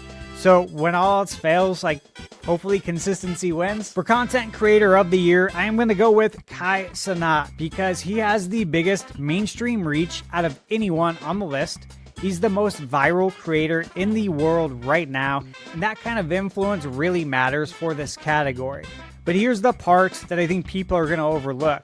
The Game Awards are streaming on Amazon Prime for the very first time, and having Kai nominated and potentially winning brings a brand new audience to the show. So even if only a small percentage of his fan base tunes in, that's still a massive spike in viewership. Kai is a magnet for mainstream attention. This is what I would call a blue ocean strategy being used for the Game Awards because it expands the Game Awards' reach into markets they haven't fully tapped yet.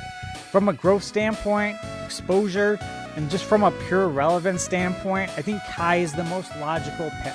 For most anticipated game, guys, this should be easy, right? It's GTA 6, and as long as it releases in 2026, we'll have a new winner for this category next year, but if it somehow gets delayed again and doesn't make that November 19th, 2026 date, and it comes out in 2027, then you can pencil this one in again to win. For Best Action Adventure, I'm going with Indiana Jones and the Great Circle because, look, nothing says adventure like Indiana Jones, and the crazy part is the game actually earns it. You guys know because I reviewed this game last year. The immersion, the story, the pacing, the set pieces, it's better than the last two indie movies, and honestly, from a story perspective, it stands right next to Raiders and The Last Crusade. When a game captures the true spirit of Indiana Jones better than Hollywood has in years, that's a real adventure game, and I think the panel is going to recognize that. For Best RPG, I've got Clair Obscur because it has to win this category if it's going to win Game of the Year, right? Logically speaking, this is a foundational win. It makes sense, but again, sometimes these picks go completely against logic, but I'm going to stick with Clair Obscur, Best RPG. For Best Fighting Game, look, here's the honest truth. I could totally see the panel doing something completely illogical and giving it to 2XKO. And not because it deserves it, but because this is exactly the kind of category where the voting board sometimes makes the strangest choices, to say it kindly. 2XKO isn't fully released, it's not playable on consoles, and it's still in early access. And yet, because Riot Games has so much industry momentum, and because the game looks modern and stylish and it vibes, I could absolutely see the board getting caught up in the hype and picking it anyway, even though it makes no sense whatsoever on paper. This is one of those categories where we've seen the Game Awards go with the flashy choice instead of the logical one. But realistically, I don't think that's what happens. The smart ground-up pick, and the one that actually honors the fighting game genre, is Mortal Kombat Legacy Collection. It's complete, it's widely played, it has an awesome documentary included, it celebrates one of the most iconic franchises ever made, and it feels like the kind of legacy recognition award the panel gives when they want to acknowledge history and quality. So while I could see them going off the rails with 2XKO because of the vibes, my actual prediction is Mortal Kombat Legacy Collection. All right, for best family game, Donkey Kong Bonanza is my pick. Nintendo dominates this category for a reason. Bonanza brings classic Nintendo charm, it's got the co-op, and multi-generational accessibility. For millions of players, Nintendo is family gaming. I talked about this in my review of DK Bonanza. All right, for best strategy sim, I am picking Final Fantasy Tactics: The Ivalice Chronicles. Final Fantasy Tactics is one of the greatest strategy RPGs ever made. If the Game Awards existed back in 1998 when it launched on the PS1, it would have won that year easily. And this remaster finally gives the industry a chance to give this classic the flowers it deserves. It's sitting at an 88 on Metacritic, the reception is fantastic, and it's still the gold standard for tactical RPG design. And if you want to learn more about the game, go watch my review. Now, here's where things could get completely illogical though. I could see the judging panel giving it to Civ 7, not because it makes sense, but because it doesn't make sense. Civ 7 has the lowest Metacritic score in the entire history of the series, a 79, and here's the crazy part. The very same outlets that reviewed the game and gave it that low Metacritic score are the exact outlets voting in the Game Awards. So logically, this should disqualify Civ 7 from winning, right? But because it would make absolutely no sense whatsoever, that's exactly why I could see the panel doing it. The Game Awards sometimes picks based on franchise weight instead of which game actually delivered. But for me, the deserving and meaningful winner is Final Fantasy Tactics, and if you ask me, Final Fantasy has much more franchise weight than Civ. It's a masterpiece, it's aged beautifully. This is the perfect moment for the industry to finally recognize it. Alright, for best sports racing game, the obvious answer, right? Mario Kart World, and honestly, nothing beats Nintendo in this category when they show up. Mario Kart World is an amazing game, and I'll continue to say it. When it's all said and done, this is going to be the best Mario Kart game ever made. And I've been saying this long before it was even announced on the podcast, that Mario Kart World is absolutely being positioned as an evergreen title, something Nintendo can support for years with new content, new tracks, new ideas, and use it as a title to do cross promotions. And the important thing is that the foundation here is already rock solid. The gameplay is great, it looks great, the music is fantastic, and it has the legs to grow into the definitive Mario Kart experience, and that's the most important part. So with that kind of potential and the kind of quality right out of the gate, I think Mario Kart World is the clear and logical winner for best sports racing. For best multiplayer, I'm gonna go with Arc Raiders, and this feels like a vibe pick, in my opinion, by the board. Arc Raiders has a lot of buzz and momentum right now. You could even say it's about to arc. Battlefield and Split Fiction are very close contenders, but Arc Raiders feels like the Game Awards style choice here. For best adaptation, I'm gonna go with The Last of Us Season 2. And The Last of Us has become kind of an awards machine. Even if Season 1 was better, and I think it was, Season 2 still carries HBO level production value and prestige. Compared to the competition, I think it's the most established and most universally recognized narrative adaptation on the list. Plus, WB owns HBO, so anything tied to HBO is going to be in the algorithm, and The Last of Us winning helps drive more viewers to the Game Awards. For Best Action Game, I'm going to go with Hades 2. Hades 2 landed an incredible 95 on Metacritic, and with how much people obsess over Metacritic scores, I'm surprised it's not talked about more. But you gotta look at it this way, a lot of the outlets who submitted those scores, again, those are the same people voting in the Game Awards. So Hades is a favorite among both the fans and the critical board. The first game was universally loved, and Hades 2, again, it's one of the highest rated games. This feels like the most logical win. For Best VR AR Game, I think the mainstream pick is Alien Rogue Incursion because it's a big IP, lots of polish, tons of attention, but honestly, I could see the judges giving this one to Arcane Age, and that's the one I'm gonna go with. The Game Awards panel usually leans towards the more artistic or innovative VR experiences, and Arcane Age fits that pattern perfectly. Right now, the way people mainly know VR is that it's for shooters and horror games, and this feels like the kind of VR title they would like to champion to show that VR isn't just shooters, horror games, and licensed games. For best mobile game, I'm going with Wuthering Waves because it's a very popular title around the world. I guess you could say it's creating waves, and that's why I'm picking it. Outside of that, I don't play mobile games, so I can't tell you from firsthand experience, and I don't want to. This is a research pick for me. Alright, for best indie game, this is one of the easiest calls of the night, right? Biggest debut, biggest explosion of momentum, Clair Obscur Expedition 33 should be a lock. That's my pick.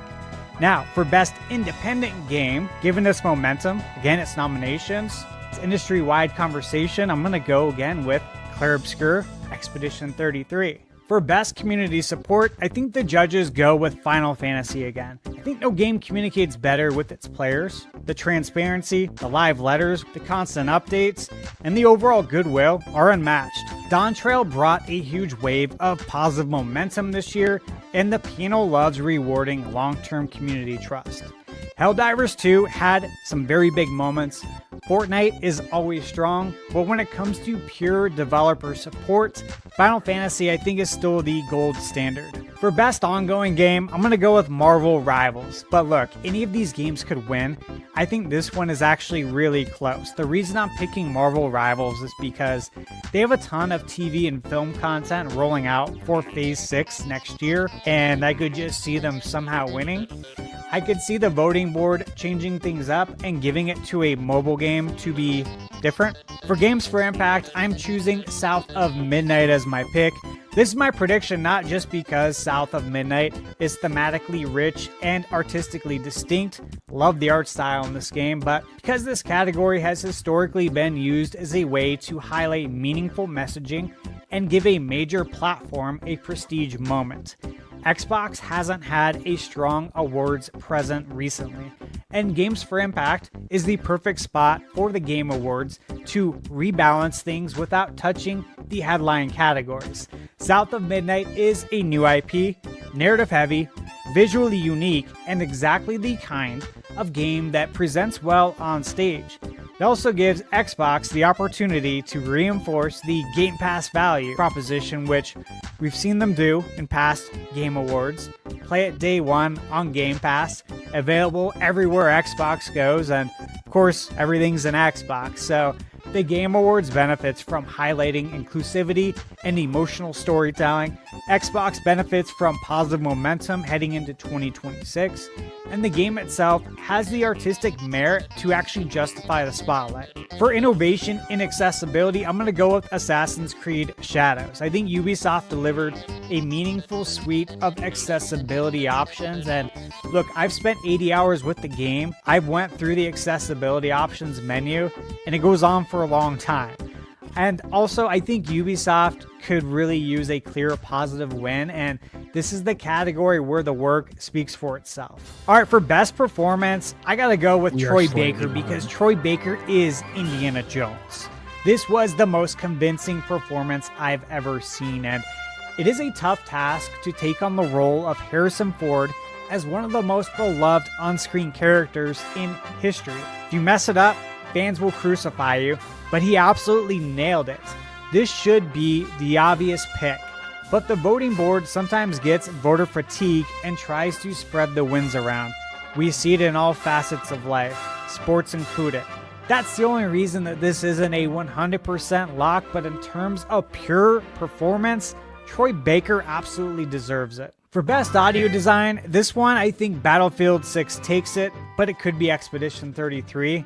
I think giving Expedition 33 the best score and giving Battlefield 6 the best audio design is the most logical balance, but we'll see. For best score and music, with that said, I'm going to go with Expedition 33 because it's been universally praised. I think it's great. And I think it's actually going to be one of the cleanest wins for Clair Obscur Expedition 33. For best art direction, again, I'm going to go with Expedition 33, and I think this is where it starts sweeping in a lot of awards. For best narrative, look, story is everything in RPGs, so how do you win best RPG without the best story, right? Again, logically speaking, Clair Obscur Expedition 33 should definitely win this. For best game direction, I'm going to go with Expedition 33. Death Stranding could win this, and I think some people think it will because of Jeff and Kojima's friendship. But if Expedition 33 wins, I think it gives more weight and legitimacy to the Game Awards. Alright, and now for my Game of the Year pick, and again, that's Clair Obscur Expedition 33. And why? Because this follows the narrative that I laid out at the beginning of my picks. Thankfully though, this game actually deserves Game of the Year, so in reality, Expedition 33 wins on multiple fronts because it both deserves to win, and it sends a message to the industry, and that message should help us, the consumer. And that wraps up my Game Award picks for this year. I'll see all of you tomorrow night when I get home from my trip. We'll be live streaming the show together and seeing how many of these predictions hit. And hey, let's see if I can repeat last year's performance because this trophy right here really wants a sequel. All right. I can't believe I had to stick through for the trophy part. I'm like, I know he's going to get it out. I know it. he had some good picks. I'm surprised he didn't award a single Kojima award. Yeah, he did not do that. I cannot imagine. We'll have to see tomorrow, but I can't imagine a year where Kojima doesn't win, especially considering the first game won multiple awards with mixed reviews. Yep. So Stash did miss out on 3 votes. I'll make sure we get him in before the actual show tomorrow. He didn't do best esports team or athlete. I think he just forgot and skipped over them. And then he didn't do the player's choice one as well. And I'm assuming he's going to pick Expedition 33 on that. We all did, but I will get him to confirm that privately. And obviously, he doesn't have his game predictions in, which is fine. He told us he wouldn't have those in before the show. So let's get that here at the end. Eric, give me one Nintendo game prediction that Nintendo themselves might show or be part of showing at this event. Luigi Mansion 4. Okay, we're going big. Why not? I mean, Ocarina of Time remake would have also been big. Yeah. Okay. Let's go with the Birdman. What's the second category before I guess? Third-party game prediction. Okay. That'll have a Switch 2 logo somewhere in the trailer. Oh God, this sucks. This is hard.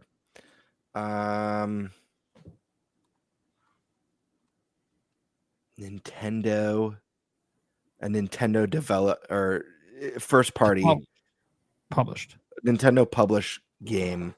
Yep. Is Duskbloods Nintendo published, or is that? Yep. I'm gonna say Duskbloods. All right. Seems like a great place for that. Which takes my pick as well. I was gonna do Duskbloods for this one. So then I'm an idiot. We'll get to third-party game prediction. So some third-party game you think will be shown that we don't know about currently, and it has we can know about the game, but we don't know that it's coming to Switch 2. Yeah, that's the news part. GTA 6. I think GTA 6 is just surprise for the hell of it. Why not? Okay. Hey, swing for the fences. Right. Make all the haters get pissed. Right. Even though it's supposed to be possible on a Switch 2. Everyone that plays it is going to complain that Switch 2 is holding it back. Yeah. Game Bird. How specific do I have to be? Whatever you want. Okay. Are you just going to say a blanket franchise? Is that why? Well, no, I have something in mind, but I just don't know at what caliber. I'm going to say, I'll just say one word, Bayonetta. Is that okay? Sure. Oh, do I have to specify? Like, I could see a Switch 2 edition. I could also see some sort of Bayonetta T. I don't know. I'm just going to say Bayonetta. Okay. We'll just leave it at Bayonetta. That would be nice.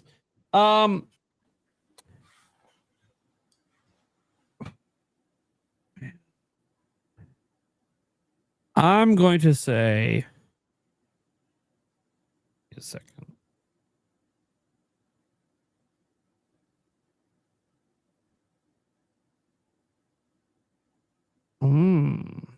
You know what? That's a good one. You know what? I'm gonna go wild. I'm gonna be like Eric and go wild here on something that I absolutely do not believe is being shown tomorrow. But if it is, there will be a Switch 2 logo. The new Fable. Wait, can we have? I apologize. Can we have a third pick, like a wild card for like 10 points? Like these are bonus. Can we get like a super wild card for 10 points? Because that's just fun. Okay. Because then we could go bonkers, and if someone gets it, it's like jackpot. You know what I mean? Yeah. All right. Hey, wild cards up. Eric, you go first on the wild card pick. I don't even know. So something just crazy that you want to be here. No expectation. Oh, right out loud. Any game you want, buddy. Snowboard Kids. I knew it. You could keep it practical. Like it doesn't have to be like an impossible, but like unlikely, but you never know. Oh God. I have one that I really want. Oh God. You might have to give that one to Eric right now. He's struggling. Yeah, right. Okay, Elder Scrolls 6. I mean, fair enough. Yeah. I would love that. Too wild. It is in That development. is way too wild. Yeah. That is not. I know it's highly. highly. Like, I totally doubt it, but like I would love that. Hey, here's a wild card. it could happen. It's been announced. You never know. Never know. I'll throw mine out there. I don't think it's an impossible. I just think it's 99% not happening. Age of Imprisonment DLC. Yeah. All right. Fair enough. I don't think we'd see that outside of a Nintendo Direct at this point, but you never know. All right. So I'm torn between two things because this is a wild card. So I want to get a little wild. One of them, a little less wild. It was actually one of our topics today. Just going with like a Zelda remake. Fair enough. It is wild because Nintendo yeah. never does that. So like it definitely would count as something. Like, Nintendo doesn't do shit like this. So that's pretty wild. Yeah. You know what also is pretty wild? And I'm not talking about this coming to Switch 2. This just being present. Beyond Good and Evil 2. We could add a fourth. We could add a fourth pick. Where? Wait. Where if you get it wrong, if you get it wrong, it's minus points. Oh. How many is the question though with that one? We'll save that for the league that we're going to be doing. That we have to explain to people later. Yeah, right. Negative points. That's what's so tough here. Man, look, neither are going to happen. Let's just to be clear. I'm going to go Zelda remake just to keep it Nintendo themed. There you go. But honestly, if Beyond Good and Evil 2 is there, I'm going to freak the fuck out. One, it's probably still not coming out for another decade, but hey, let me dream for a moment. This game is real. I have a question for you, Nate, though. Would it be, what would come out first? That or Star Citizen? That game's also been in development. Beyond Good and Evil 2. I say this because Star Citizen technically exists. You can play it. It's just an alpha. I'm talking about the full game. Leaving alpha. It's never leaving alpha. It's one of the biggest scams in gaming, except you can actually play it. So is it a scam? It's weird. Yeah, it's weird. It's very weird. I just thought that was a joke. I don't think I had like an actual, hey, the game's done. Here's the release date. Like I just don't think it's ever I don't think happened. that's happening either. I thought that was a joke. I guarantee there'll be another round of Kickstarter funds though. Oh my god, it's crazy how much people threw money at that. And at least they can play it, so like they can see that the money's doing something. But it's still like, dude, I talked to some former developers that used to work on that team, and like, dude, it's all fucked over there. I don't know what the fuck. Yeah, that's what I think as well. Oh, okay. I'll actually pick my own now. Oh, okay. I figured one out. Let me change it up. What do we got? Half-Life 3. Oh, calling the shot. Yeah, he's calling the shot. Again. Is this the year? Is Eric about to get a 10 spot? All the rumors were building up to this moment. Dude, if that's announced, you should automatically win. That 10 points is huge. Yeah. If he gets it, that will potentially catapult him to the dub. We only have two things for 10 points. One's game of the year. We all picked the same thing. I pray you're right. This is a wild card. He gets that. It's a huge boost. Absolutely massive. Wow. He can get all the esports wrong and still win. Yes. Yes. Oh, that's a good pick. That's a good pick. Yeah. Okay. So that's pretty much it for the betting special. So all we have left to do, guys, we're not going to throw up a bonus topic this week. What are our two guests' thoughts on our list? They hate it. They hate them. Yeah, right. Are we all wackadoodle or I hope Eric here is right because I would love a Half-Life 3.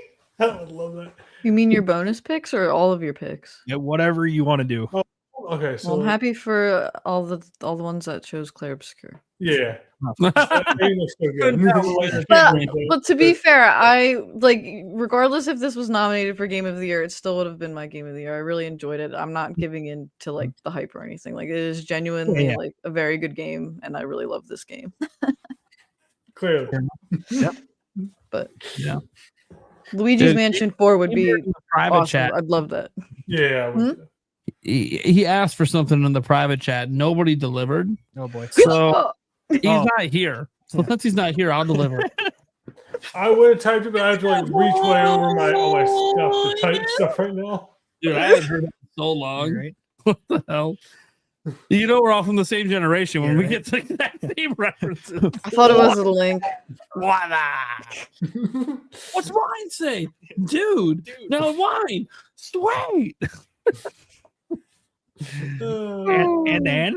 I love that. All right. Questions that the Birdman has vanished for so gracefully. It's okay. You know what? Why not? You got the rest of especially. We'll come back to this one. I don't know. I feel like Gamebird's missing out on his chance here.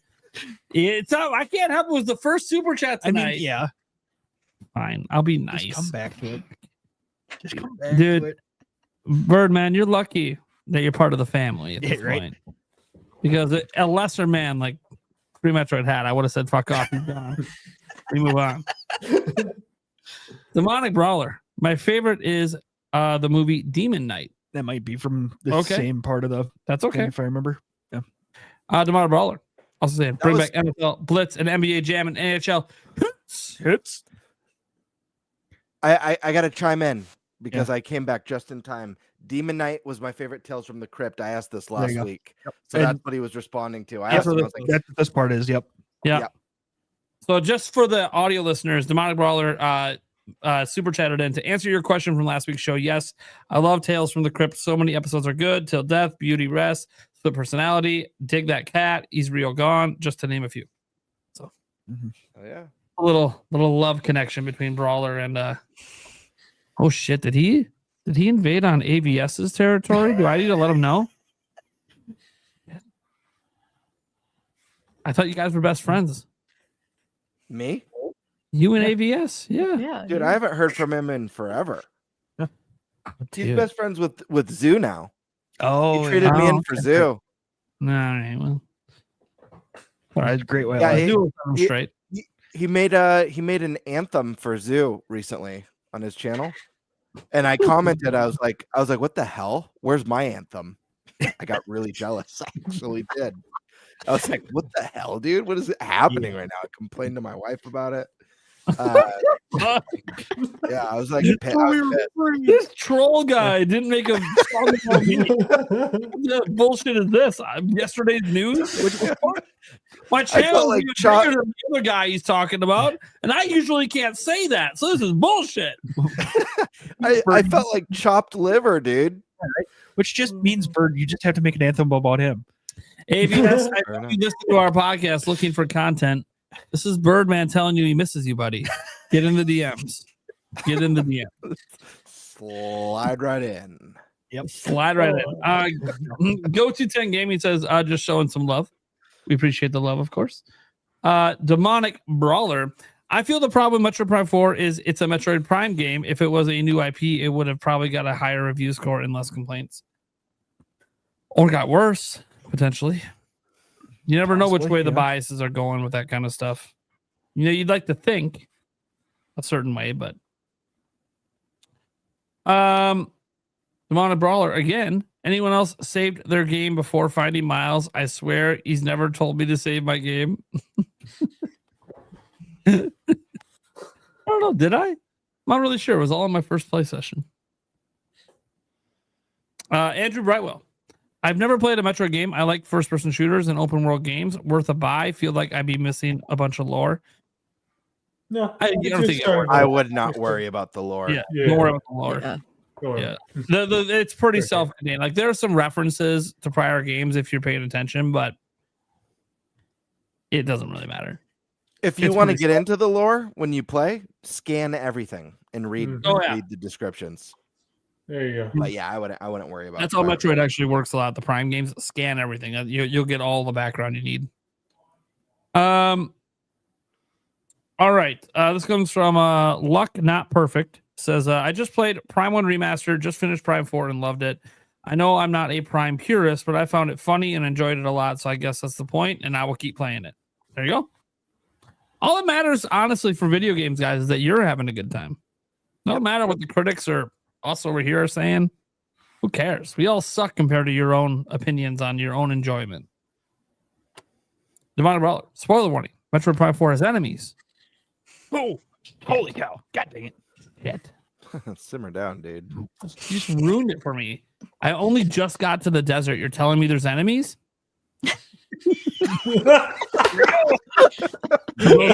Audio version. Yep. Nintendo is in chaos. Switch 2 is pure evil. Magazine cover that Birdman whipped up and keeps dropping like every episode. He finds a way. Yep. Finds a way to get Exposed. The Witch 2. Yeah, my fans are calling it The Witch 2. Yeah, I know. Anyways. Just pointing out that nobody has said the game isn't visually impressive. There have been some people who have said Metroid Prime 4 is not visually impressive. It's people are saying that it looks worse than Xbox 360 and PS3. Maybe we're wrong. They'll be like, it's everywhere. People are saying it. Most people that are playing it that are Nintendo people, they're all like, yeah, it looks pretty good. Might even be the best looking Nintendo game ever, but that doesn't necessarily mean that like it's the best looking game ever. No, we know Nintendo's behind. We're talking about for Nintendo. Yeah. Like, yeah, but we know. The graphics thing is just annoying because it's like, who gives a shit? Is the game they're good fun, enough, or is it good or not? Good enough. J-Views. I want to give a quick shout out to Lamorne DMV at Volt Forge. Man, I wish getting my license was that cool in real life. That's true. I love that. It is pretty bad how you get your license. Should be that way. Should make us do that in real life. There might be many different laws being broken to do that, but that's okay. Demonic Brawler. I think Samus should have narrated thoughts. For example, man, I wish this guy would shut the hell up. Or man, I didn't realize Miles looked so sexy in that suit. Oh God. I don't know what Samus you're listening to. My Samus has a completely different train of thought going on. Miles Sammy romance. I could see that. I ship it. Why do you think I'm going back to the base so much? I'm trying to see if there's, this is a live living AI that I can convince Samus is the one. I'm trying. I was told AI makes everything better, so I'm trying. Yeah. I'm trying to get past you saying I ship it right now. Sure do.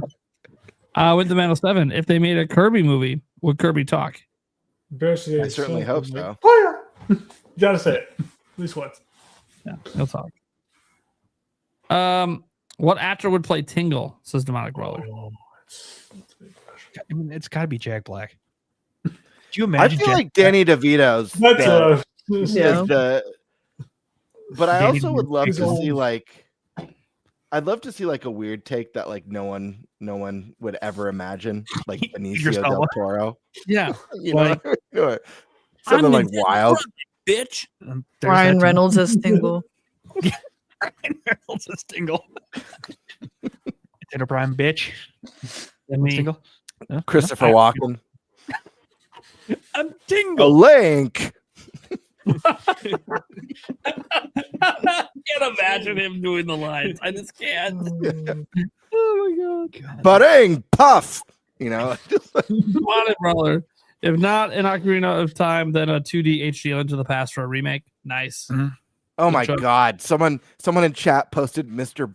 Bean as Tingle. That would be so amazing. Oh my gosh, Mr. Bean would be so perfect. I've never heard that suggestion. That is so peak. That's amazing.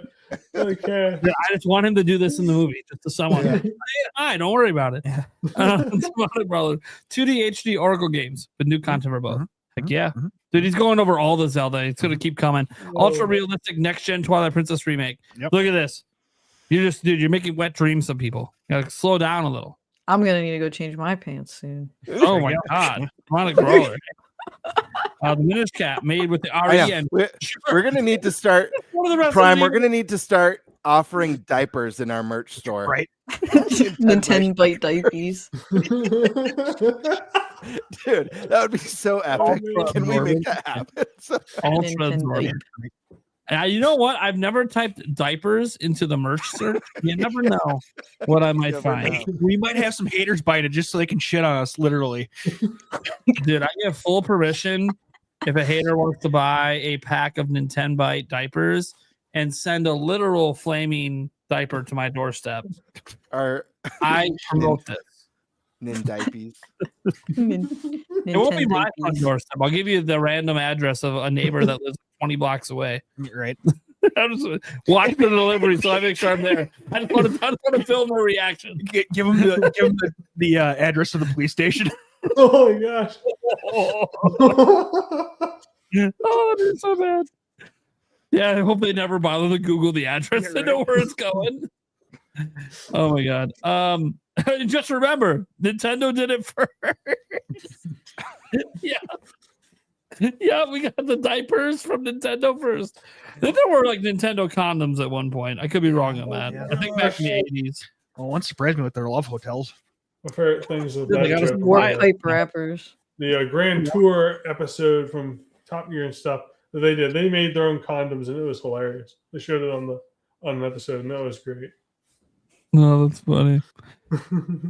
Yeah, no, Tulsa says you mean 20 states away. No, I meant 20 blocks. I want to actually be able to record the damn thing. I don't want to have to fly somewhere.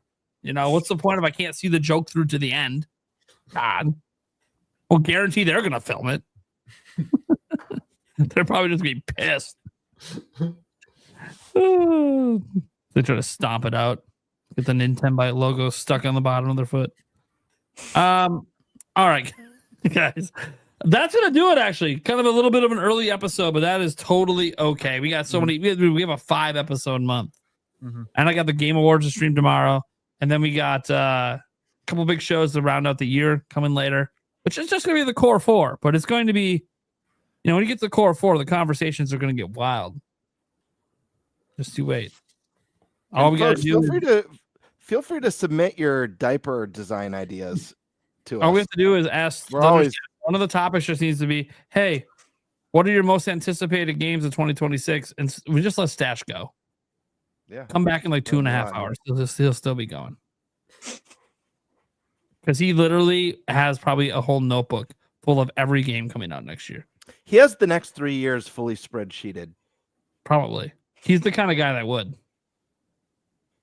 You guys think I'm lying? Go watch his video for this year. He made a video for this year about every single game coming out that he's excited for. There's like 70 games.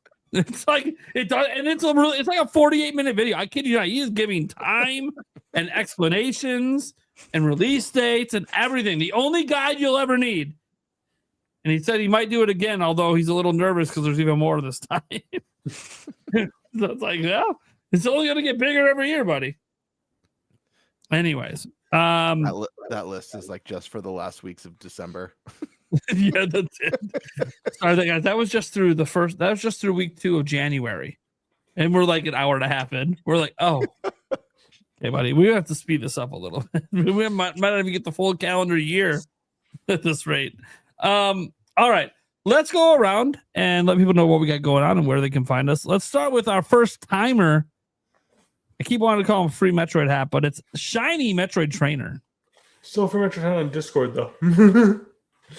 But that's like the only social media other than YouTube I use.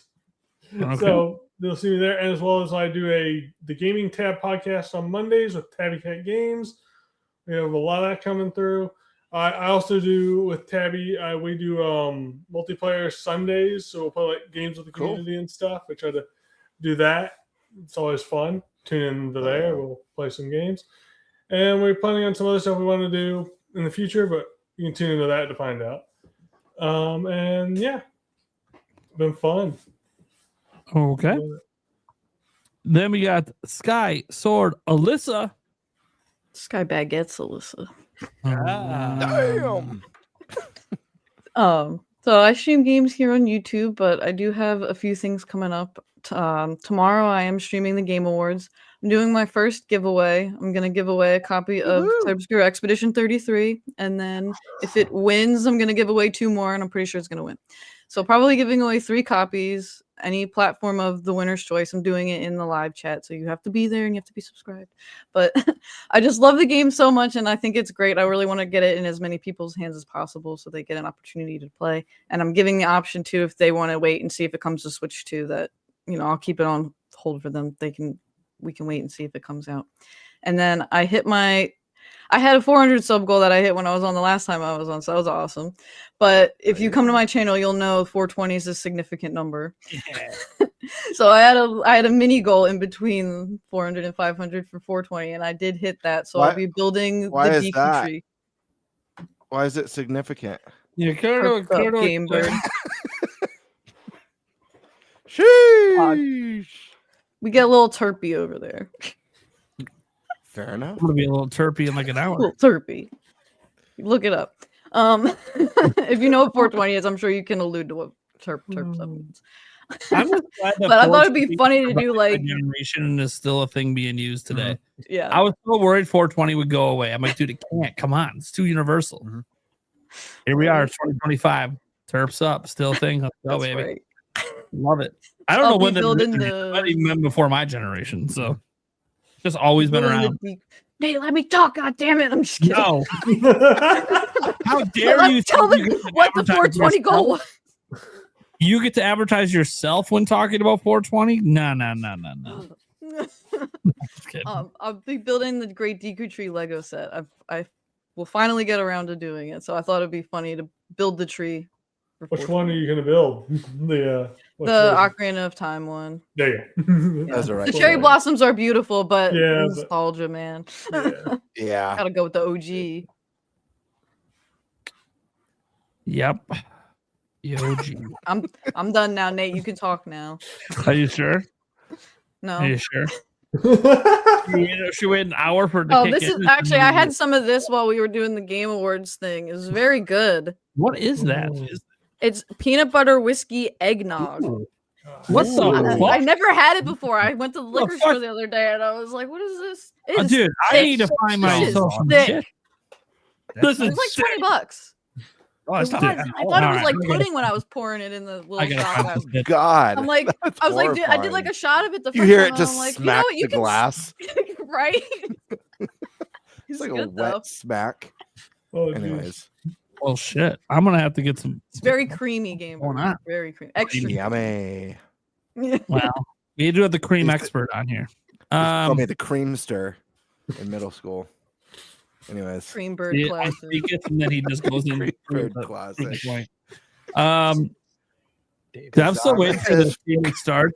Like, dude, I've been waiting this whole time ever since the cream joke started coming up. Like, because the intro plays and we're all really tiny and I don't know what's going on. That we come back live and he's just got a big cream stain on the floor back there, and I'm like, when did that fucking? It wasn't there before I hit play. What the fuck just happened? Waiting for it waiting for it one day to just happen that way. You lost me. Yeah, it's called a joke about you're the creamster, and all of a sudden it cuts to the podcast live, and there's cream on your floor. Yeah, I understand. Yeah, my jokes are like they're with me for a second, and then they're gone. Only made better if I'm like, Gamer, what do you got going on over there? Hold on, I'm still cleaning up, and you got some tissues, you're just wiping your hands. Like, what is happening? Come on, Nate. We live in a society, man. And and everyone's laughing. You're like, don't worry, these ones have aloe. Okay. Yeah. Eric, ring him in. Yeah, right. What? Hold on. Just mute. Oh, fuck you. Anyways, I'm just having some fun at the end of the show, guys. Yeah. Go check out Sky Sword Alyssa. Makes great stuff. Thank you. Eric. Yeah. You can find me here and on our Clips channel. The Birdman. Guys, tomorrow I'm going to be at the Game Awards. It's going to be an epic time.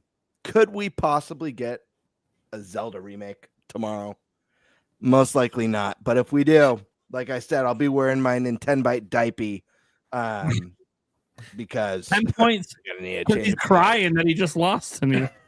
Yeah.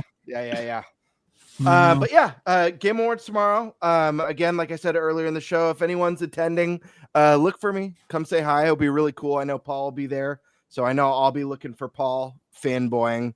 And I've got some great content coming up soon. I do have a Zelda video coming out next week, as well as I have 2 reviews that I'm working on, as well as not 1 but 2 skits. One is an without giving away too much, one is an unhinged and deranged skit, and the second one probably is too.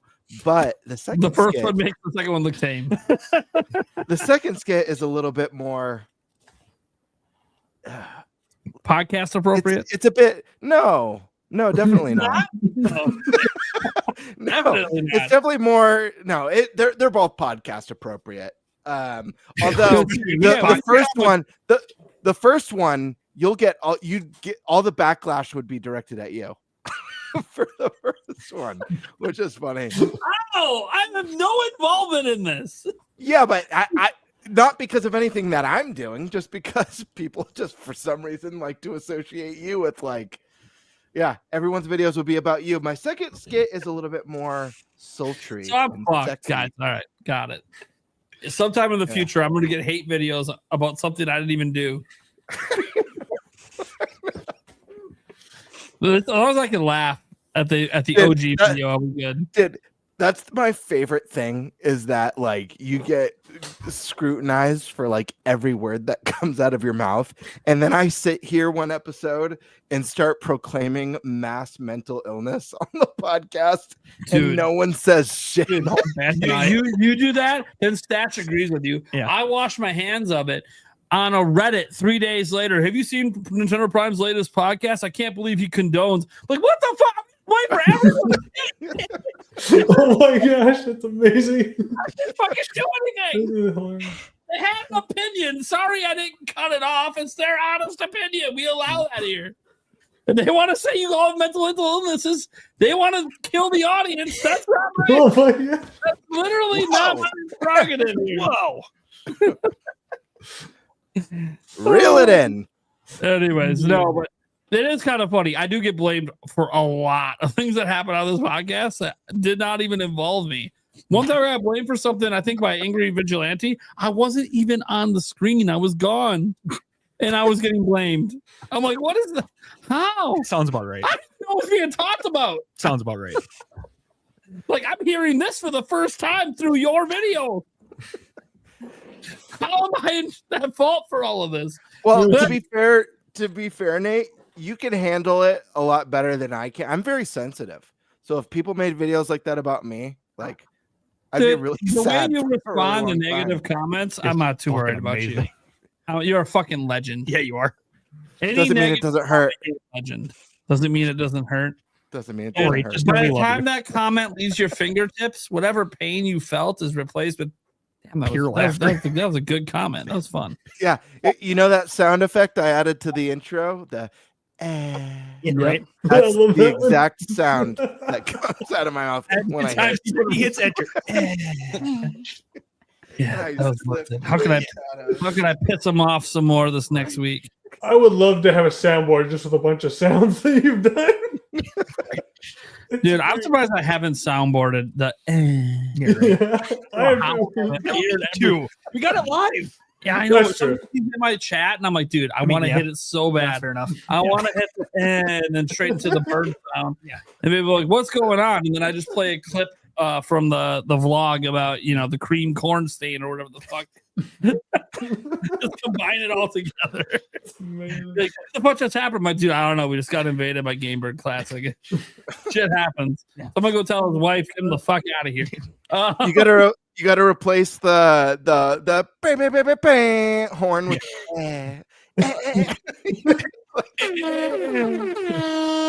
but it's the oh my god, no, I can't do it. I don't know if I can handle that. Dude, somebody watching right now is gonna be in my DMs tomorrow. Hey, I put a little something together for you, and it's gonna be exactly that.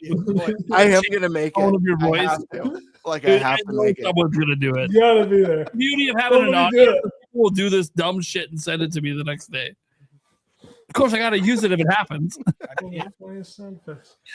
Watch me how I intro into my live stream tomorrow. No, into the Game Awards live stream. That'd be so fucking funny.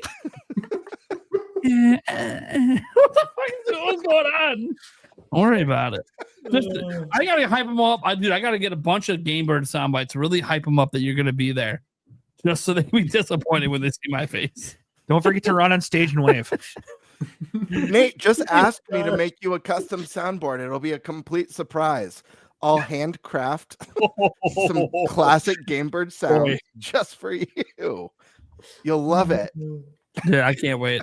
I will take all the Game Bird sounds. I should start a page on Fiverr. Yeah, there you go. Hire me to do your soundboard sounds. Yeah, dude. I pick. I pick. Over here, I play no input. If they go wild, like if every time I play a sound bite that you came up with, you sent to me, if I get a super chat when I play it, I'll give you 5%. There we go. That's royalties, baby. It's royalties, baby. Oh, I'm paying for access.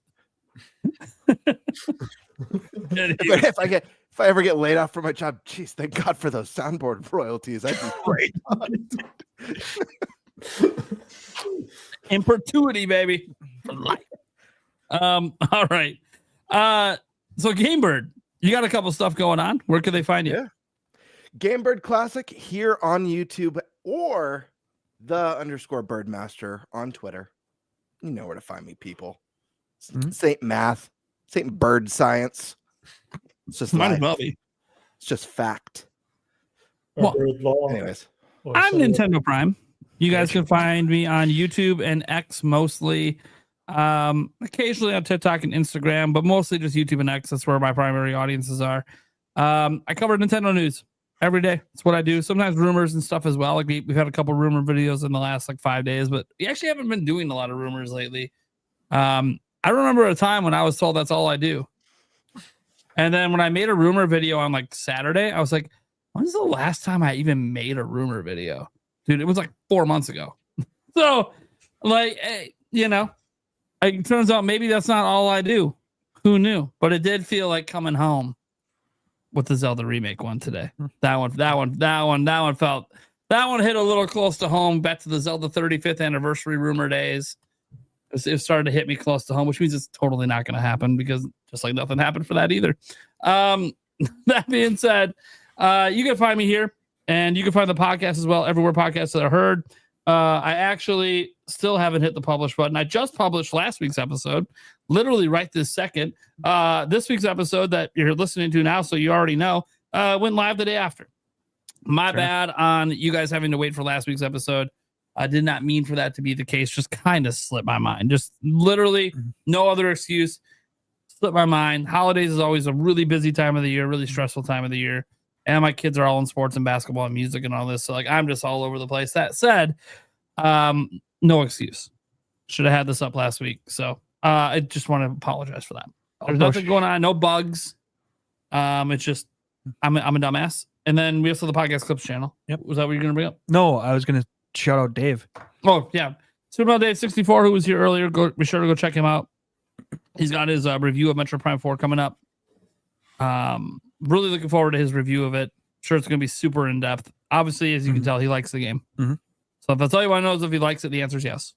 But he's very knowledgeable. He's going to go pretty deep. And he's going to go over stuff that he didn't even go over on the show today. He wanted to make sure today he talked about things not in the review. So you got stuff that is in addition to. So that's nice. And yeah, I'm on my road to I don't know. I was gonna say 170,000 subscribers, but I think I'm just on my road to every day staring up at Thunderstash and wondering, I remember when that said 270 subscribers. Now it's almost 270,000. That guy's a wild man. That's insanity. You know what he's doing that I don't do? He replies to every comment, and he's very kind in every reply. One, I'm not so sure the kind of comments I get, I can be kind every time. I just don't know if it's in me. I'm going to be completely honest. I don't know if PR mode Prime can exist for 700 comments a day. But even if it could, or even if I use a little AI wizardry to help me with my replies, dude, you know how long it would take? I don't even think I'd be able to make any content. Like, but it works. Dude, his turnover rate on views and subscribers are insane. Congrats to Thunderstash. Obviously, you figured out the real hack. Reply to every comment and be super kind to him, even if there's being a dick to you. Not easy to do most of the time. But he does it. That's his magic. If you want to know how he's growing so fast, if you pay attention, he doesn't pay attention. That's how. He posts every day. He's a short every day. And then he gets 2-3 reviews of a week. And he's just very, very active in the comments. All right. Be sure to check him out as well. He'll be back next week. He'll technically be back tomorrow for the Game Awards. But, on this show, he'll be back next week. And that's it. That's all we got for you guys. So we'll catch you same time next week. Bye, everyone. Bye.